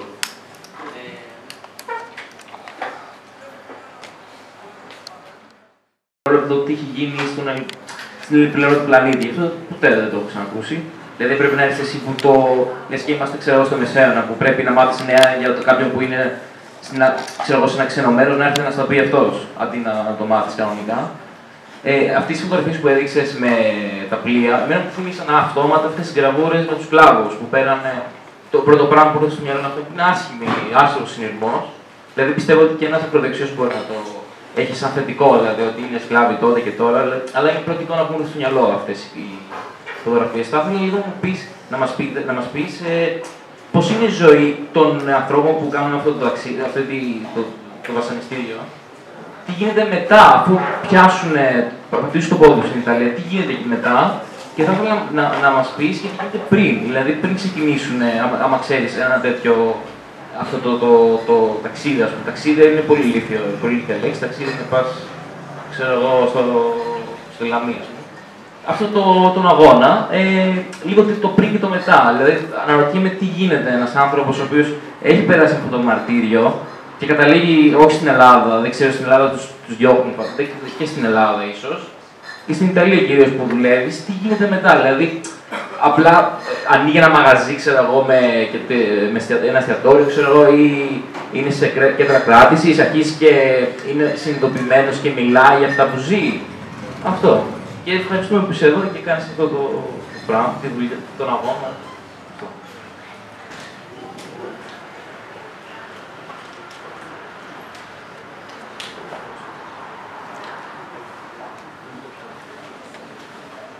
Ναι, δεν με εκπλήσει που δεν μαθεύτηκε ποτέ η μεγάλη απόδραση των μεταναστών και μεταναστριών από τα κέντρα κράτης της Λιβύης. Εδώ δεν μαθαίνονται άλλα κι άλλα. Δηλαδή, εδώ πέθανε ένα τετράχρονο κορίτσι στην Κρήτη, η μικρή Λουζίν από τη Συρία. Αφέθηκε να πεθάνει από τη δίψα το Σεπτέμβρη, μας πέρασε, το 22. Και αναδημοσιεύτηκε μόνο από κάποια αριστερά, ας πούμε, site. Έτσι. Ένα τετράχρονο κορίτσι θαύτηκε στα Χανιά. Μπορεί τη Μαρία του Εύρου να μην την έχουμε βρει, το σώμα της, αλλά η τετράχρονη Λουζή είναι θαμμένη στα Χανιά. Έτσι. Και η τελευταία της λέξη ήταν «Μαμά διψάω». Αυτό. Ήταν σε βάρκα που ξεκίνησε από τον Λίβανο, 10 μέρες στη θάλασσα, ναυάγησαν στην Κρήτη, 70 μίλια από τα Χανιά, και για 3 μέρες ζητάγαν βοήθεια, δεν είχαν νερό, τελειώσαν τα τρόφιμα και το νερό. Ζητάγαν βοήθεια και από την Ελλάδα και από τη Μάλτα. Η Ελλάδα πιο κοντά, πολύ πιο κοντά, όφιλε να τους διασώσει και τα ρίχνε ο ένας στον άλλον, κάνανε πινκ-πονκ. Η Ελλάδα έλεγε τυπικά είναι η ζώνη της Μάλτας. Ζώνη, έτσι, όχι χωρικά ύδατα, διεθνή ύδατα. Η Μάλτα λέει ναι, αλλά είσαι πιο κοντά, οφείλει να τον διασώσει, είναι άνθρωπος που κινδυνεύει και έχουν δίκιο. Και με το πινκ-πονκ πέθανε το κοριτσάκι από έλλειψη νερού στο 2022. Λες και είμαστε στις γαλέρες, στους πειρατές της Καραϊβικής, που τους αφήνανε να πεθάνουν από τη δίψα. Έτσι. Αυτό το γεγονός, ενώ ήμουνα στη Μάλτα πριν δύο μήνες, είχαμε συνάντηση. Όλη η Μαλτέζικη κοινωνία το ήξερε. Η Λουζίν. Έγινε κεντρικό θέμα. Εδώ δεν πέρασε καν. Εδώ αγωνιζόμαστε να περάσουμε την είδηση. Τι λέμε τώρα για τη Λιβύη, θα ενδιαφερθούμε. Εδώ εγκλήματα μέσα στον ελλαδικό χώρο και δεν μπορούμε να τα περάσουμε στην κοινωνία. Η κοινωνία δεν ξέρει τι έγινε, ότι άφησαν να πεθάνει το παιδάκι από τη δίψα. Για αυτό που είπες, το τι συμβαίνει μετά, αφού φτάσουν οι μετανάστες και οι μετανάστες στην Ιταλία, δεν έχουν γεωγραφικό περιορισμό όπως στην Ελλάδα. Αυτό είναι πάλι μια ελληνική καινοτομία, ότι πρέπει να μείνουν στα νησιά, να κάνουν αίτηση ασύλου στα νησιά, 2 χρόνια στα νησιά, 3. Δεν υπάρχει αυτό πουθενά. Οπότε με το που φτάνουν, οι άνθρωποι είναι ελεύθεροι να κυκλοφορούν και οι περισσότεροι πάνε στο βορρά και φεύγουν. Θέλουν να περάσουν οι γαλλόφωνοι Αφρικανοί να πάνε στη Γαλλία, οι αγγλόφωνοι να πάνε στην Αγγλία και κάποιοι άλλοι να πάνε στη Γερμανία. Οπότε και οι Ιταλοί μπάτσι κάνουν τα στραβά μάτια και οι περισσότεροι περνάνε για άλλες χώρες. Δηλαδή δεν μένουν στην Ιταλία. Και το γιατί ξεκινάνε, φυσικά κάθε άνθρωπος έχει τους δικούς του λόγους, αλλά η μισή Αφρική είναι σε πόλεμο. Έτσι. Η μισή Αφρική έχει εμφύλιες σειράξεις, τις οποίες δεν γνωρίζουμε καν. Έτσι. Και το Καμερούν έχει πόλεμο, και το Μάλι, και η Αιθιοπία, έτσι, που είναι χώρες που έρχονται άνθρωποι. Οπότε, στην προσπάθεια να γλιτώσουν, ναι, περνάνε μέσα από τη Λιβύη, τώρα τελευταία και από τη Τινησία. Έχει αυξηθεί πάρα πολύ το ρεύμα της Τινησίας.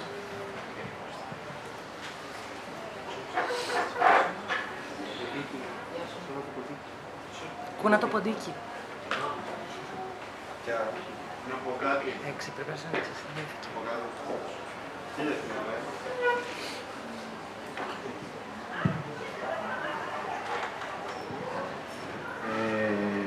Πρώτα με λένε Αλέξανδρο. Χίλια ευχαριστώ που ήρθες και μας τα έπρεπες όλα αυτά, γιατί ανοίγουμε τα μάτια μας. Συνέχεια. Θα ήθελα να ρωτήσω πώς νιώθετε εσείς, όχι άνθρωποι αυτοί, γιατί δεν μπορεί κανένας να τους καταλάβει και να τους νιώσει. Εσύ πώς νιώθεις όταν τους σώνεις?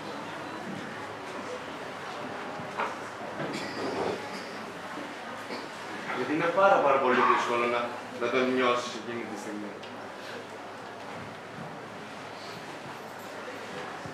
Εντάξει,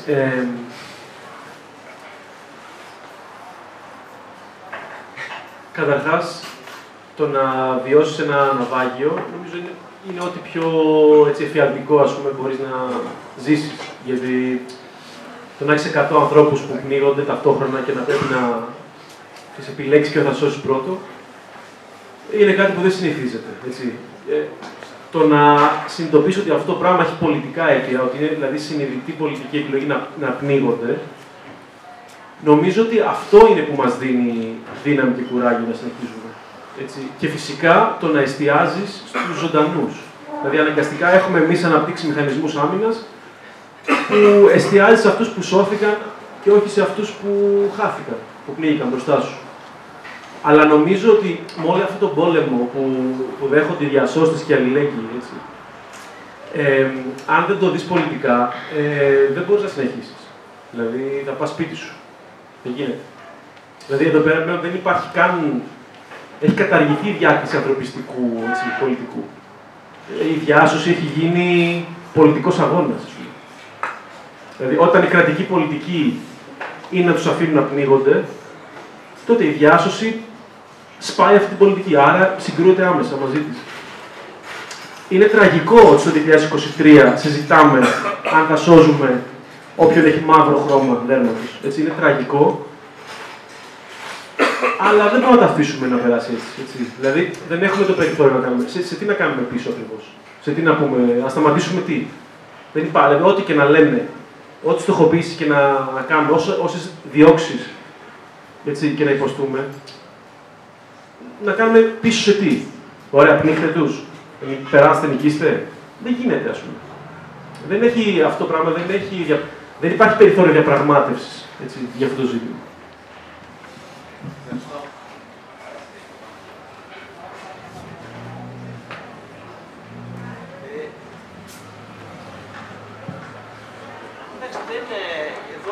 υπάρχει ένας άνθρωπος ο οποίος το έχει περάσει το μαρτύριο αυτό και είναι εδώ μαζί μας. Θα ήταν ωραίο να τον ακούσουμε, να μας πει για αυτός. Το δικό του θέμα. Όπως το έζησε ο ίδιος. Αν θέλει φυσικά. Εντάξει.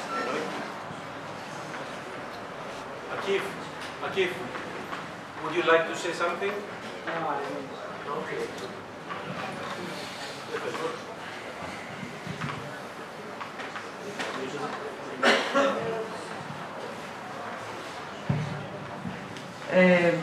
Καλησπέρα. Άπειρα ευχαριστώ για την παρουσία σου εδώ. Η ερώτηση είναι, ως αυτοοργανωμένο εγχείρημα διάσωσης προσφύγων, τόσο εσείς όσο και τα άλλα καράβια που από ό,τι μας είπες βρίσκονται στη Μεσόγειο αφού δεν υπάρχουν πλέον κρατικά, υποθέτω ότι θα σας έχουν δημιουργήσει τα άπειρα προβλήματα νομικά οι Ιταλικές και οι Ευρωπαϊκές αρχές για να σταματήσετε να κάνετε αυτό το έγκλημα, να διασώζετε ανθρώπους από τη θάλασσα. Θα ήθελες να μας πεις λίγα γι' αυτό?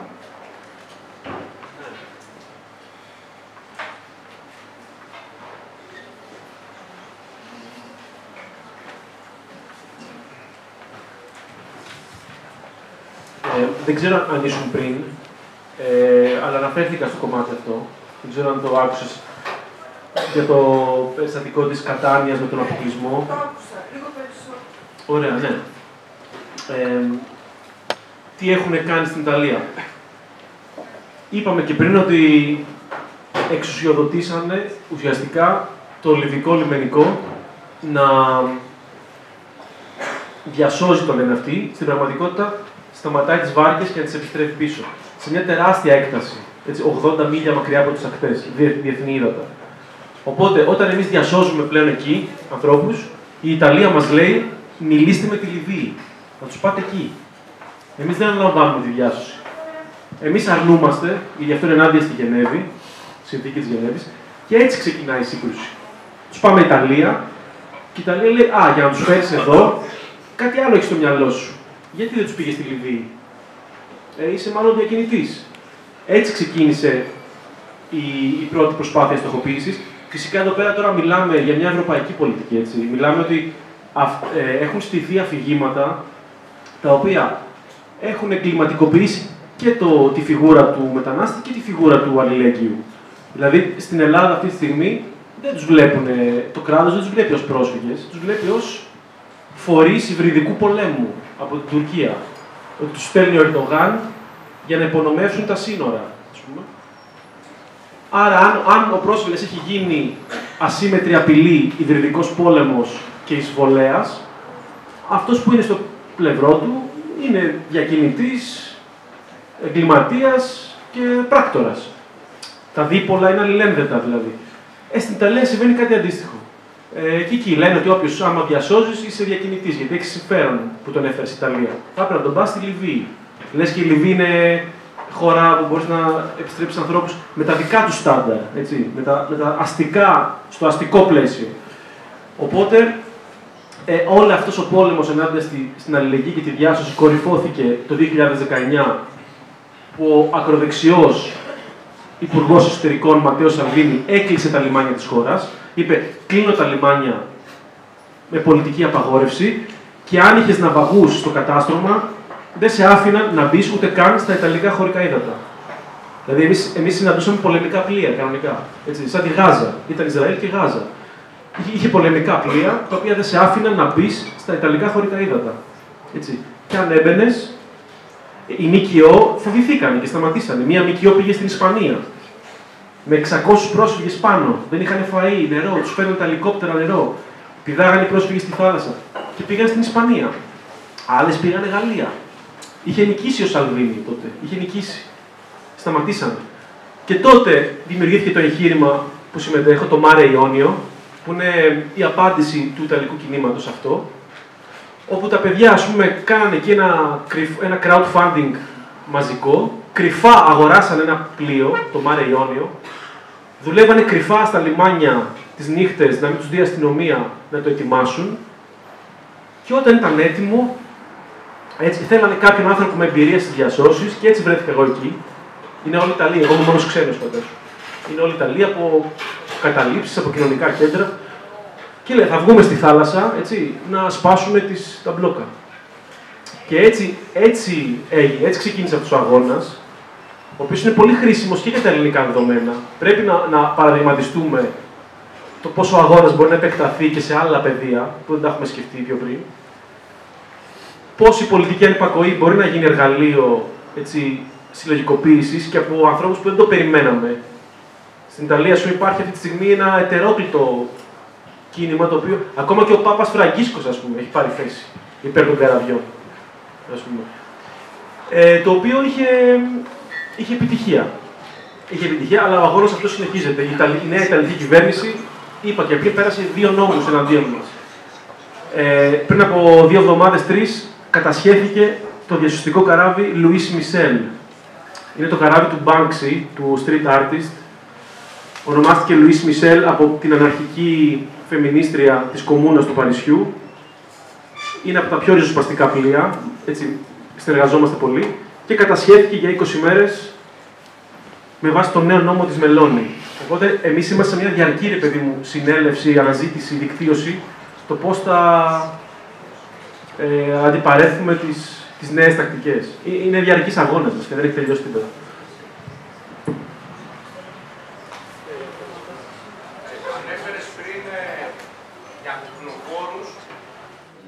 Και κάθε αλληλέγγυο που βρίσκεται κοντά σε αυτό το τεράστιο πρόβλημα, το προσφυγικό και σε αυτούς τους ανθρώπους, η τοποθέτηση του Ιάσονα κοντά 1,5-2 ώρες τώρα που μας μιλάει, κάθε πρότασή του, για μένα πιστεύω και για κάθε άνθρωπο εδώ μέσα, θα έπρεπε να, όχι μόνο απλά θα έπρεπε να είναι μια εκδήλωση που θα μπορούσε να πραγματοποιηθεί και να έχει απίστευτο όγκο πληροφορίας και αναλύσεων, αλλά θα έπρεπε να είναι και κάθε πρόταση που ακούσαμε θα έπρεπε να ακολουθείται και από δράσεις, αντίστασης απέναντι σε αυτή την πραγματική φρίκη, ας πούμε, που ακούσαμε και μας περιέγραψε ο Ιάσονας. Αν τώρα μπορεί και επιτρέπεται κιόλας, θα ήθελα, αν και αναφέρθηκε λιγάκι προηγουμένως, να μας πεις λίγο περισσότερο για το πώς έχει στηθεί αυτό το εγχείρημα με τα αναπαραγωγικά στην Ιταλία. Δηλαδή, ήταν μια συνέλευση που λειτουργήσε και άρχισε να μαζικοποιεί αυτό το πρόβλημα και βρήκε τα χρήματα. Και... Αν μπορείς, ας πούμε, ευχαριστώ πολύ.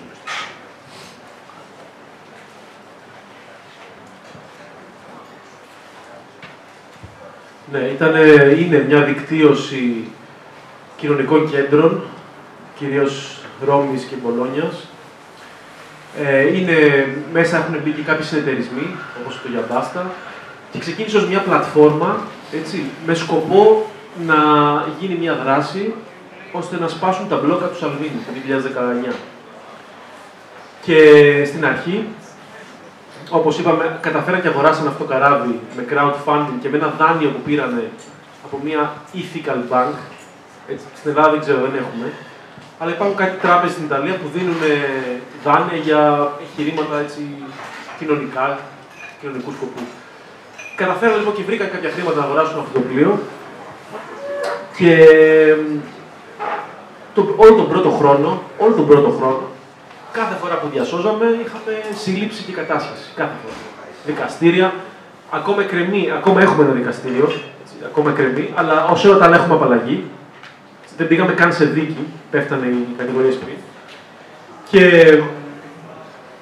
είναι το εγχείρημα που μπόρεσε σιγά σιγά να διευρύνει πρώτον την επιρροή του στο ιταλικό κοινό. Δηλαδή αυτή τη στιγμή έχουμε 3.000 μέλη στην Ιταλία, η οργάνωση. Mediterranean Saving Humans. 3.000 μέλη με κέντρα σε όλη την Ιταλία. Και κατά δεύτερον, μπόρεσε να επηρεάσει τις άλλες οργανώσεις διασωστικές που δεν είναι ιταλικές, είναι γερμανικές, είναι ισπανικές, να ριζοσπαστικοποιηθούν και να μπουν στο κομμάτι της δικτύωσης αυτή του πολιτικού στόλου. Συγγνώμη για το διάλογο, είναι ΜΚΟ, οι άλλες είναι ΜΚΟ. Και ποια εικόνα σου για τις ΜΚΟ? Ναι, καλή ερώτηση. Είναι ΜΚΟ, το οποίο δεν λέει τίποτα σαν λέξη. Έτσι. Η έννοια ΜΚΟ έχει δαιμονοποιηθεί στην Ελλάδα και από δεξιά και από αριστερά. Εγώ προσωπικά το θεωρώ στο κομμάτι του προσφυγικού ειδικά, μία νίκη των ακροδεξιών αυτή, του ακροδεξιού αφηγήματος, τη δαιμονοποίηση των ΜΚΟ, γιατί ουσιαστικά όταν αυτοί λένε ενάντια στις ΜΚΟ, εννοούν ενάντια στους πρόσφυγες. Ενάντια σε οποιαδήποτε βοήθεια προς τους πρόσφυγες.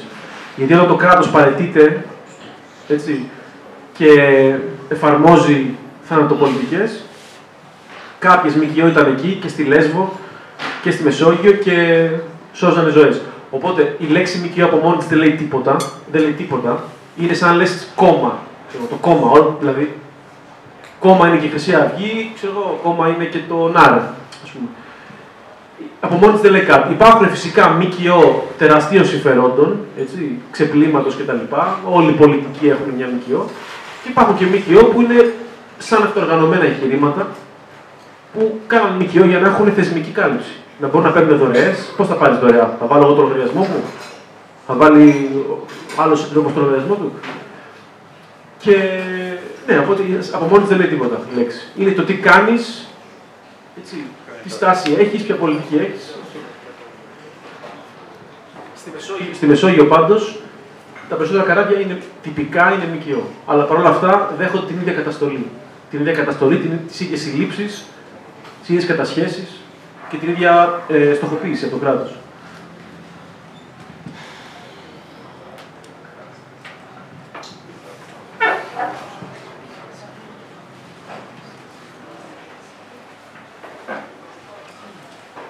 Καλησπέρα και από μένα. Βασικά έχω συγκλονιστεί από αυτά που περιέγραψε προηγουμένως. Και θα ήθελα να ρωτήσω τώρα, δεν ξέρω βέβαια, αν με κάποιο τρόπο θα μπορούσε να άλλαξει η πολιτική των κρατών, των ευρωπαϊκών κρατών, με κάποιο τρόπο, ώστε να μπορούν να κάνουν διασώσεις ή δεν ξέρω, να σταματήσει αυτή η τραγωδία, γιατί μιλάμε για ανθρώπινες ζωές και για θανάτους. Και το δεύτερο είναι για την κοινωνία εδώ στην Ελλάδα, που συζητάμε και με γνωστούς μου και με φίλους, βλέπουν δηλαδή και με αυτό που γίνει στον Εύρο, βλέπουν το μετανάστη, σαν ότι έρχεται να κάνει εδώ στην Ελλάδα σαν να εισβάλλει. Αυτό που θα μπορούσε να αλλάξει η ελληνική κοινωνία, με ενημέρωση, όπως έγινε αυτό εδώ.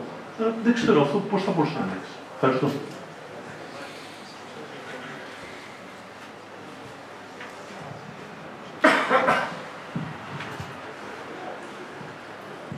Ναι, όπως είπα και πριν, το βασικό έλλειμμα που υπάρχει αυτή τη στιγμή είναι έλλειμμα ενημέρωσης και δημοσιοποίησης.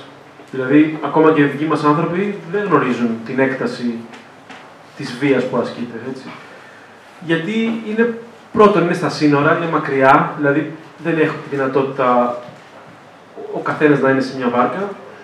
Και κατά δεύτερον, είναι πάρα πολύ έτσι, συντονισμένη η κάλυψη και η απόκρυψη αυτών των ενεργειών. Έτσι, μιλάμε, ειδικά στην Ελλάδα έχουμε ένα ζήτημα με τον τύπο, έτσι, το ξέρουμε. Αλλά εντάξει, μπορεί να τελειώσαμε με τη Χρυσή Αυγή, αλλά δεν έχουμε τελειώσει με τη σοβαρή Χρυσή Αυγή. Έτσι. Δηλαδή, αυτή τη στιγμή, ας πούμε, στο Twitter για παράδειγμα, έτσι, όλος ο ακροδεξιός οχετός, έτσι, που λέει τους πρόσφυγες πυθίκια και να πνίγονται και φυλακίστε τους αλληλέγγυους, δεν είναι το Μητσοτάκη τρόλ, ας πούμε. Δεν είναι Χρυσή Αυγή. Δηλαδή, η συγκεκριμένη, ας πούμε, κυβέρνηση, χωρίς, και πάλι λέω, δεν είναι ζήτημα κυβέρνησης, αλλά τα τελευταία 4 χρόνια έχει μετατοπιστεί τόσο δεξιά, έτσι, ο δημόσιος λόγος, τόσο ακροδεξιά, που την ώρα που πνιγόντουσαν οι άλλοι στους Παξούς, 13 νεκροί με παιδάκια, ο Άδωνης Γεωργιάδης έλεγε πήραν το 112. Πού ξέραν και πήραν το 112. Είναι απόπειρα οργανωμένης αλλίωσης της χώρας. Την ώρα που πνίγονται οι άλλοι. Με 13 νεκρούς, λέει αυτό. Τους έχουν βαφτίσει από την αρχή εισβολής. Δυστυχώς βιώσαμε, αν θυμάστε, για μένα το πιο τραγικό, ας πούμε, περιστατικό που έχω βιώσει στην Ελλάδα στο προσφυγικό ήταν ο Μάρτης του 20, τέλη Φλεβάρι, αρχές Μαρτίου του 2020, που κήρυξαν τη χώρα σε κατάσταση στρατιωτικής εισβολής, έτσι. Ξανά άνοιξαν οι πύλες της κολάσεως ήταν τότε. Ξαμολύθηκε κάθε ένοπλο καθήκη στα σύνορα με καραμπίνες. Θυμάστε, ήταν η περίοδος που στέλνανε κάλτσες στον Εύρο, λες και έχουμε τη Νέα Πίνδο, ας πούμε. Γέμισε ο δημόσιος λόγος Λεωνίδες και Κολοκοτρώνιδες. απέναντι σε αμάχους, απέναντι σε ανθρώπους που ζητάγαν άσυλο. Αυτό ήταν το σημείο καμπής. Δηλαδή αυτό το σημείο, από το Μάρτιο του 20, απελευθερώθηκε ένα τρομερό κύμα ρατσιστικής βίας και στα νησιά, με πυρπολίσεις σχολείων. Κάψαν ακόμα και το κάμπ του ΟΗΕ, ας πούμε, στη Λέσβο, στη Σκάλα Σικαμιάς. Μπροστά στα μάτια της αστυνομίας κάει και το κάμπ του ΟΗΕ. Μόνο η Αλ-Κάιντα και οι Έλληνες φασίστες και είναι κάμπ του ΟΗΕ. Εγώ δεν ξέρω άλλον στην Ευρώπη. Και βγαίναν έξω και κυνηγάγανε, είχε πογκρόμ. Η Λέσβος είχε πογκρόμ τότε. Είχε τα λεγόμενα μπλόκα. Ξέρω κόσμο αλληλέγγυο που δεν μπορούσε να πάει σπίτι του και κοιμόντουσαν για εβδομάδες σε άλλα σπίτια. Δεν μπορούσε να πάει γιατί είχε μπλόκο. Θα πέραγε από τον μπλόκο. Ήταν τραγικό αυτό. Νομίζω πήγε πολύ πίσω τη μάχη για το δημόσιο λόγο και το νόημα, τα γεγονότα του Εύρου το 2020. Και εκεί βλέπουμε ότι για πρώτη φορά η Ελλάδα έβγαλε στρατό απέναντι σε αμάχους. Έτσι, είχαμε μια στρατιωτικοποίηση. Πυροβολήσαμε πραγματικά πυρά στον Εύρο. Αν θυμάστε, είχαμε 2 νεκρούς, αποδεδειγμένα 2 νεκρούς. Αποδεδειγμένα 2 νεκροί στον Εύρο. Ο ένας ήταν ο Πακιστανός, ο Μοχάμεντ Γκούλσαρ, που είχε ζήσει και ένα διάστημα στο City Plaza, την κατάληψη. Και ο άλλος ήταν ο Μοχάμεντ Αλ-Άραμπ, και αυτός με πυρά. Και ενώ έχεις 2 νεκρούς, έχει βγει στρατός, πυροβολή, έχει μια αξία να πούμε ότι ήρθε με ελικόπτερο η ηγεσία της Ευρώπης, η Κομισιόν, και είπε μπράβο, καλά κάνετε, είστε η ασπίδα της Ευρώπης. Η φράση ακούστηκε εκεί τότε, είστε η ασπίδα της Ευρώπης, πάρτε και 700 ευρώ επιδότηση. Η Ελλάδα τότε πήρε 700 ευρώ χρήματα από την Ευρωπαϊκή Ένωση για να ενισχύσει τις συνοριακές υποδομές. Λόγω της βίας που άσκησε. Άρα λοιπόν αυτά τα εγκλήματα που λέμε εδώ σήμερα έχουν τη θεσμική κάλυψη της Ευρώπης. Έτσι. Μπορεί δημόσια να τα καταδικάζουν, αλλά κάτω από το τραπέζι τα επικροτούν και τα επιδοκιμάζουν. Και αυτός είναι και ο λόγος που αφενός δεν έχουμε συστημική κάλυψη, αφετέρου πλέον εναπόκειται μόνο σε εμάς, μόνο στα κινήματα, να μπορέσουν να ανατρέψουν αυτό το συσχετισμό. Δεν θα έρθει από τα πάνω τίποτα, ας πούμε.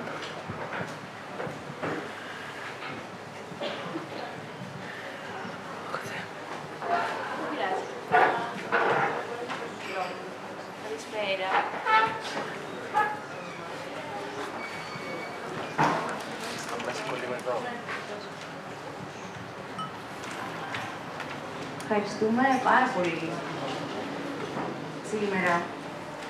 Εγώ θέλω απλά να ρωτήσω τι μπορούμε να κάνουμε όλοι εμείς για να συνεισφέρουμε και να σας στηρίξουμε και αν υπάρχει κάποιος τρόπος.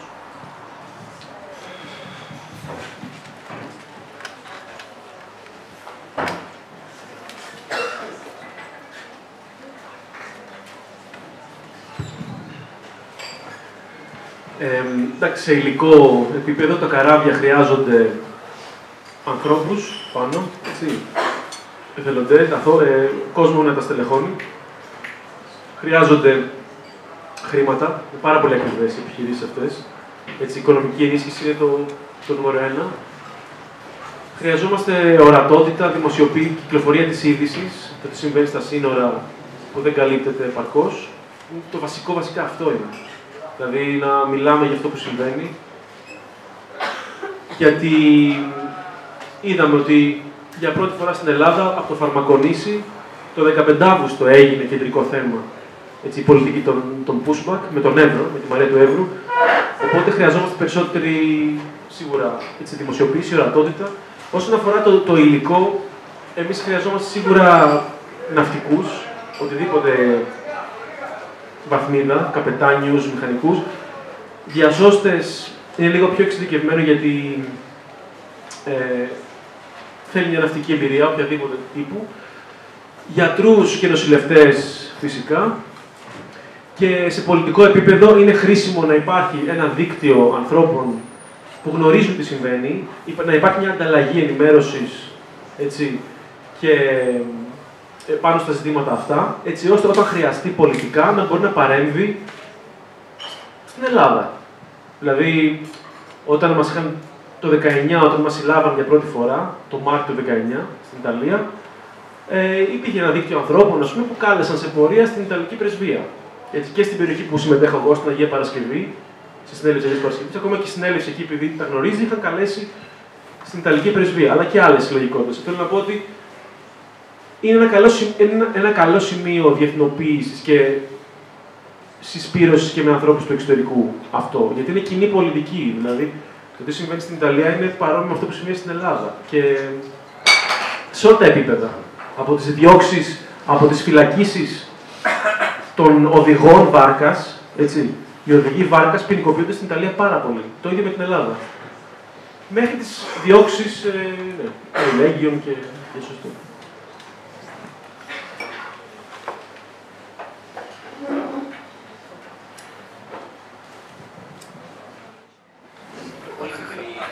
Θα το κλείνουμε.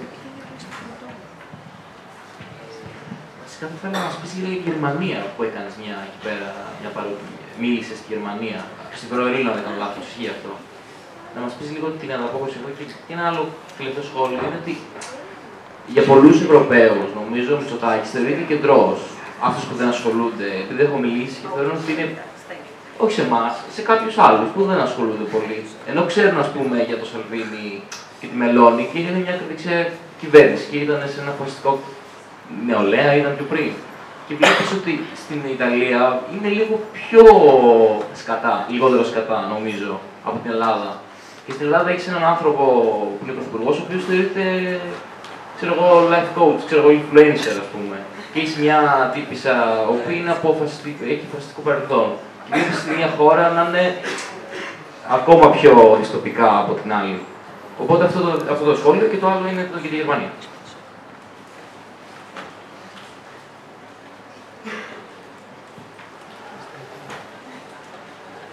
Καταρχάς, συμφωνώ με αυτό που είπε η Νάντια πριν. Όντως, ο κινηματικός κόσμος του εξωτερικού γνωρίζει περισσότερο τι συμβαίνει. Γιατί πολύ απλά τα mainstream media της Ευρώπης δημοσιεύουν συνεχώς για το ζήτημα αυτό. Και μάλιστα με πολύ χειρά πρωτοσέλιδα, Guardian ας πούμε, είναι μια θηριωδία κατά της ανθρωπότητας. Το ελληνικό λιμενικό πέταξε ζωντανούς 3 ανθρώπους στη θάλασσα. Για τους 2 νεκρούς που είπαμε πριν, που τους πετάξαν ζωντανούς στη Σάμο το Σεπτέμβριο του 2021. Στην Ελλάδα έχουμε αυτό το ζήτημα που δεν πρέπει να διαβάσουμε διεθνή τύπο για να μάθουμε τι συμβαίνει στη χώρα μας. Έτσι. Είναι τεράστιο θέμα και αντανακλάται φυσικά και στο κίνημα, που δυστυχώς μένει πίσω στο κομμάτι της ενημέρωσης. Στο Βερολίνο είχε ενδιαφέρον, καταρχάς τα ξέρουν τα εγκλήματα στα σύνορα, και είχε ένα ενδιαφέρον η αναλογία της ευρωπαϊκής στήριξης πάνω σε αυτό. Δηλαδή σταθήκαμε πολύ σε αυτό στην επίσκεψη της Ursula von der Leyen στον Εύρο, που είπε «Μπράβο, καλά κάνετε και τους σκοτώνετε, είστε η ασπίδα της Ευρώπης, πάρτε 700 εκατομμύρια». Σε σχέση, ας πούμε, με το 2015, έτσι, και όλη τη δαιμονοποίηση, 2010, πριν μπει η Ελλάδα στα μνημόνια, όλη η δαιμονοποίηση, ας πούμε, του ελληνικού λαού, των εργαζομένων, ότι είναι τεμπέληδες, δεν δουλεύουν και ότι τα μέτρα πρέπει να εφαρμοστούν, πώς η Ευρώπη είχε ένα τεράστιο ζήλο να εφαρμόσει, ας πούμε, κυρώσεις, έτσι, οικονομικές κυρώσεις, οικονομικό στραγγαλισμό, να κλείσει τις τράπεζες κτλ. Το 2015, επειδή παραβιάστηκαν οικονομικά μέτρα που είχαν να κάνουν με την κερδοφορία των τραπεζών. Όταν παραβιάζουν τόσο κραυγαλαία, ας πούμε, ανθρωπιστικά, ανθρώπινα δικαιώματα, που υποτίθεται η Ευρωπαϊκή Ένωση είναι ο πυλώνας των ανθρωπίνων δικαιωμάτων, φαίνεται αυτή η τεράστια, ας πούμε, αντίφαση που δεν είναι για μας, αλλά σου λέω για ένα κοινό το οποίο είναι πιο κεντρό, το βλέπει. Έτσι, το βλέπει. Και η εκδήλωση στο Βερολίνο ήταν, ας πούμε, η ορμπανοποίηση της Ελλάδας. Δεν νομίζω ότι ο Μητσοτάκης είχε εκτίμηση στο εξωτερικό. Δηλαδή, είχαμε πρωτοσέλιδα που τον παρουσιάζουν ως σκοτεινή πλευρά της ιστορίας, ας πούμε, New York Times ή ο Guardian κτλ. Εντάξει, όλο μαζί, το σκάνδαλο των υποκλοπές, παρακολουθείς αστυνομική βία. Έτσι. Η αστυνομική βία στο εξωτερικό είναι πολύ γνωστή. Μαζί με τα εγκλήματα στη θάλασσα και στον Εύρο, δεν το κατατάσσουν στο κέντρο, θεωρώ εγώ. Εντάξει, τώρα με ποιον μιλάς, τώρα τι είναι η κοινή γνώμη, άλλη κουβέντα, αλλά ποιος εκφράζει την κοινή γνώμη κτλ. Πάντως το ίδιο ζήτημα υπάρχει και στην Ιταλία, έτσι, ενώ στο εξωτερικό τη Μελώνη τη βλέπουν ως φασίστρια, ότι είναι από ένα νεοφασιστικό κόμμα, το Fratelli d'Italia. Στην Ιταλία η κοινή γνώμη της Ιταλίας είναι όπως εδώ τώρα, με το Μητσοτάκη. Τη βλέπει πιο lifestyle. Η Μπαργούμαν, ξέρω εγώ, που έγινε πρωθυπουργός. Ξέρω εγώ, πιο απολύτικα.